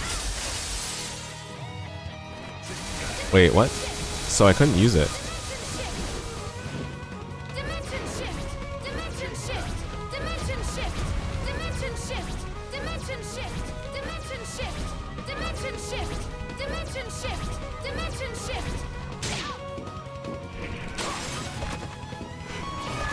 So theoretically, I can infinitely dimension shift, and I'll eventually kill him if I have a familiar that attacks enough, you know? Theoretically.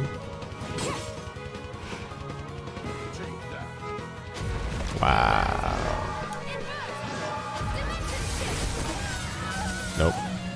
I did not get iframes after that. Well, I probably did, but I probably have to frame perfectly do another dimension shift. Okay, how about this? Hold on. So, what'll it be? Let's see. I could try to use the rings to make me do more damage, because at the end of the day, if I'm getting hit, I'm gonna die anyway eventually. Like, I could try something like that.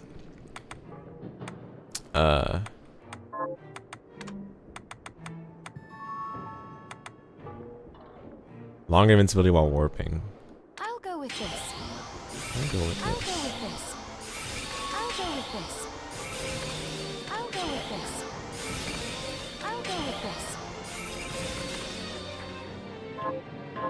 You have to stop Dominique. Supposedly, huh?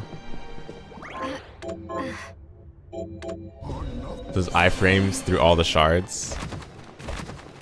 Yeah, I'm okay with using dimension shift. That's a progression ability. Like you have to have it, right? You have to have it in order to get to this point in the game. So, like, I'm okay with using that. If that's what they expect you to do, okay, fine. But dude, directed shield, like I know it's an option, but if they expect you to have that, then that's just dumb to me. Return what you borrowed. Take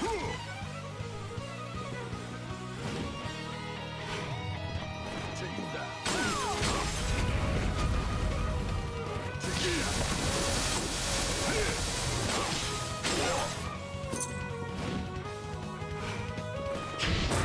Oh my goodness. Dude, he's taking up my safe spots. Oh, you can use it during it? Wait, you can use it during. Oh, so that, dude, that's the intended dodge, I believe. I think that's reasonable to block. That's reasonable to believe that's the intended dodge. Because, dude, that straight up just goes through the time stop. Yeah, that's the intended dodge, dude. Okay, okay, fine, fine. This boss is much better now. I understand.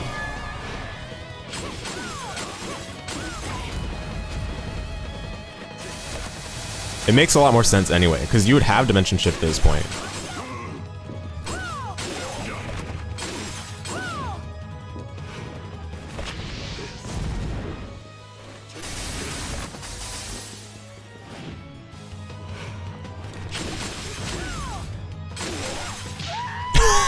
Anti-air backdash, man.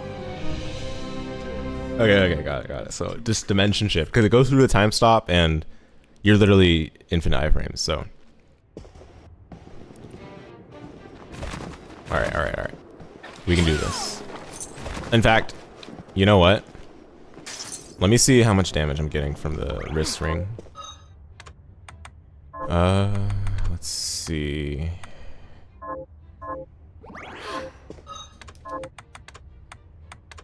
I think I'll just use that instead of gauge classes.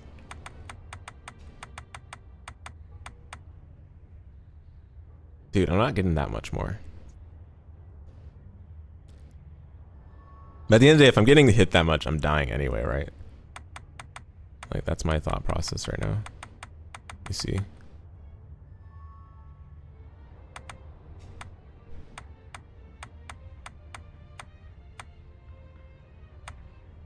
I don't know, dude. Like, I'm probably just getting more mileage out of Traverser's Ring instead of Wrist Ring. Literally, I'm getting more damage in terms of strength, like attack value, from Traverser's Ring. Okay. Yeah, Wrist Ring, not worth it. Alright. Understood. Yeah. Because, I mean, I have max map progress, so it makes sense. It makes sense.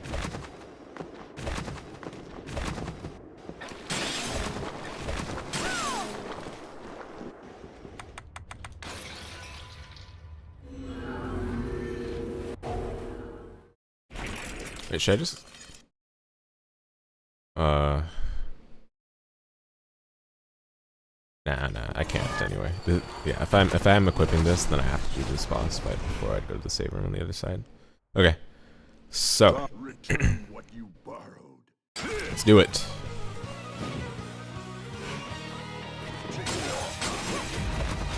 Okay, it feels so weird to not see the HP left and instead see my actual damage.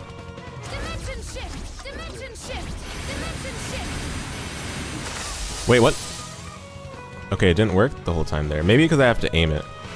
Yeah, I have to aim it. Okay, so hold the right stick the whole time.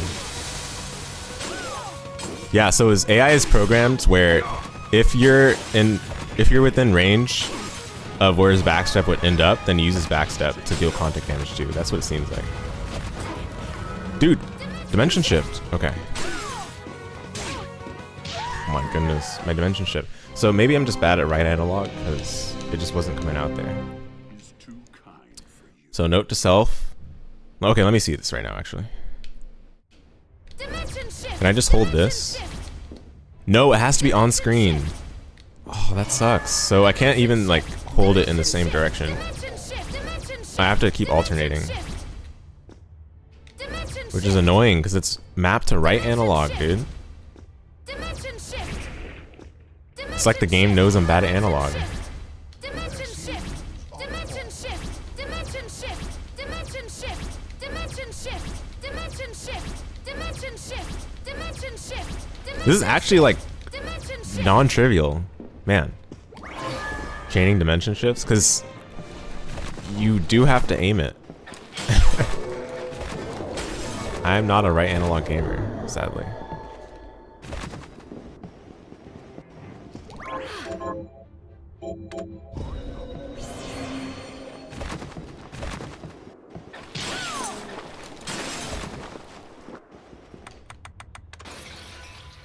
It's much more encouraging when I see the health value, sadly.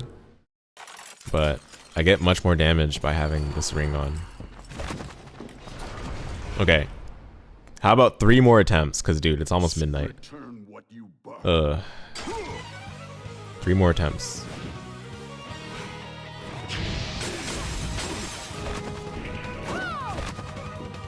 Dimension shift. Dimension shift. Dimension shift. Dimension shift. Wait, I got hit still. What? I was in iframes, dude.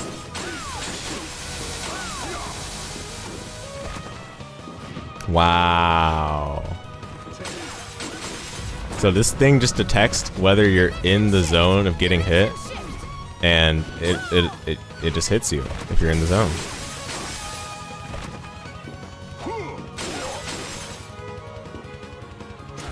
It's peak, dude.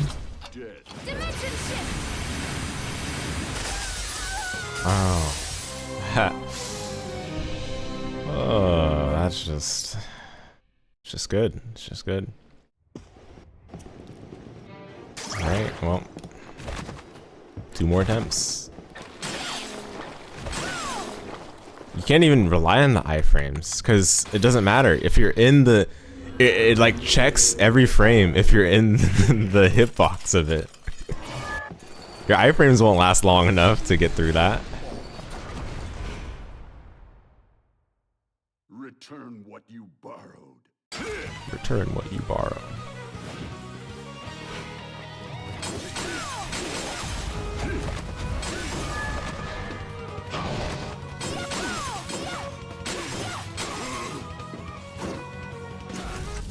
Dimension shift.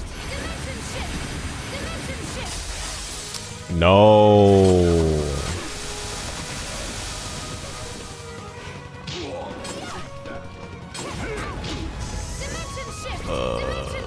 Dude.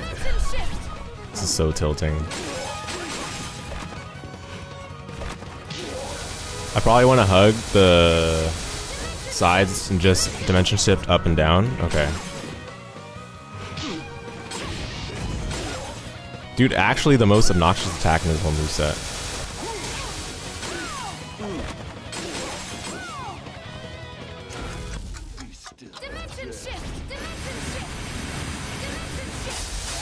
What? I did... No. What? Is too kind for you. Ah, I swear I did dimension shift up. Did it not register? No. I don't know, dude. Was it out of bounds so it just put me back? I landed on it in the last second. Alright, last try. Return what you borrowed. Dude, it's a shame. All the super bosses are cool except for this guy. This guy just literally has one obnoxious attack and it's ruined. Wait. Oh, I'm still in landing recovery. I couldn't do it. Oh, wow. I was trying to get in the corner and I was still in landing recovery.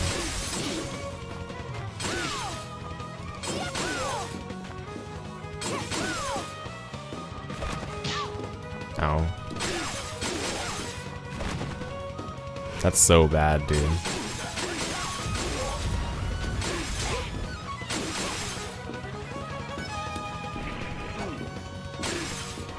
Wait, can you AI manip this guy?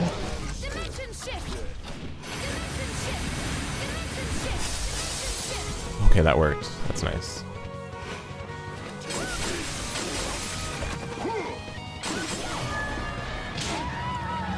He just knew. He knew. He knew. Man. Yeah, beating this boss needs its own session. I'm sorry. I was not mentally prepared for this today, but I gave it my all. GG's.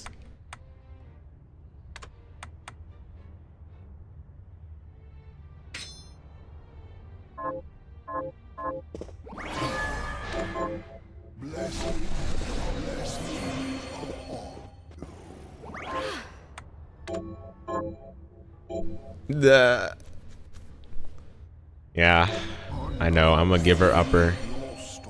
But hey, I beat all the other bosses in the game, supposedly. Wait, okay. What's up with that blue dog then? So we're going back to the boss tier list, right? What's up with the blue dog? Let me pull up the screen share again. Sorry, 1 second.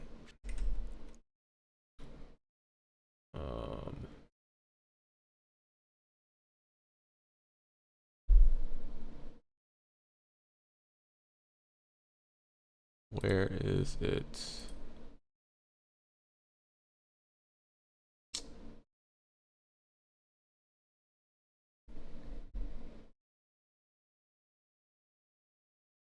Okay, so you see this guy? That right there? Who's that? And who's this? Are there more secret bosses? You never seen it? And where do I fight Iga?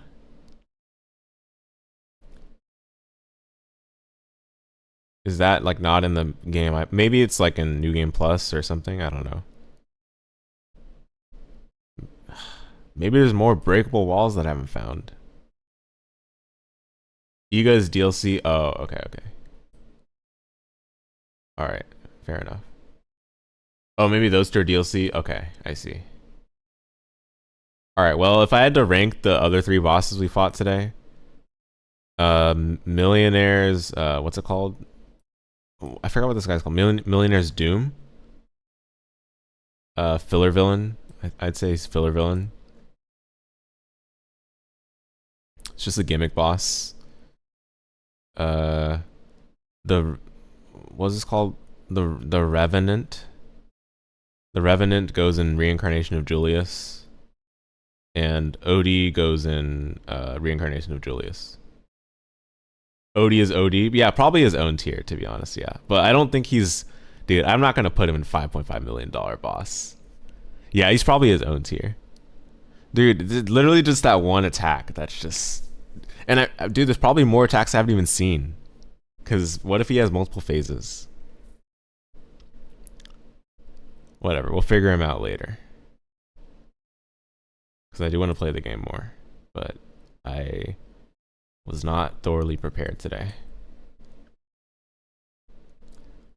Yeah, Revenant definitely Julius tier though. They really just took Julius and were like, yeah, we're gonna make that the foundation for a bunch of bosses in this game. So yeah. Indeed. I'm so disappointed, man. This guy could have been cooler. That'd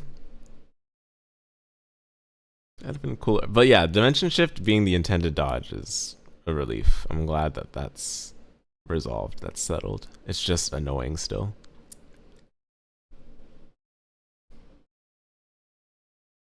I'm sure someone made a mod where he doesn't do that attack.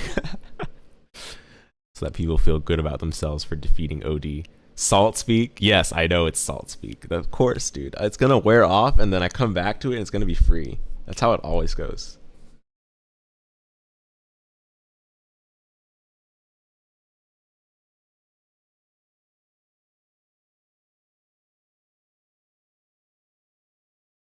In fact, this guy is definitely like a wimp, dude. Do you see how he walks away from you? He's like shivering in the cold.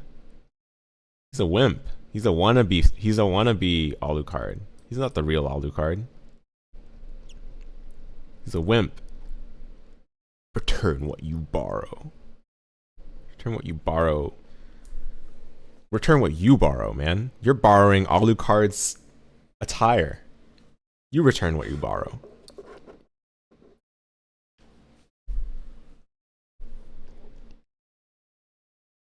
Okay. Yeah, I wouldn't change anything around. Sorry, excuse me. I have a tapioca in my mouth. Yeah, I wouldn't change these around really. The Millionaire's Doom is such a lame boss, dude. Definitely, but it seems like it's a meme on purpose, so it's not a big deal. But I'm disappointed because it was behind a key. Okay, anyway, let me get to bed. Thanks for watching, guys. Hope you enjoyed the stream. We're gonna start Gal Guardians. What was it called? Gal Guardians. Demon Purge. We're gonna start that next. So look forward to it. Apparently Iga's hard too. Oh, I'm not surprised about that. But yeah, look forward to this. We're gonna play this game next. Hope to see you all there. Take care, everyone.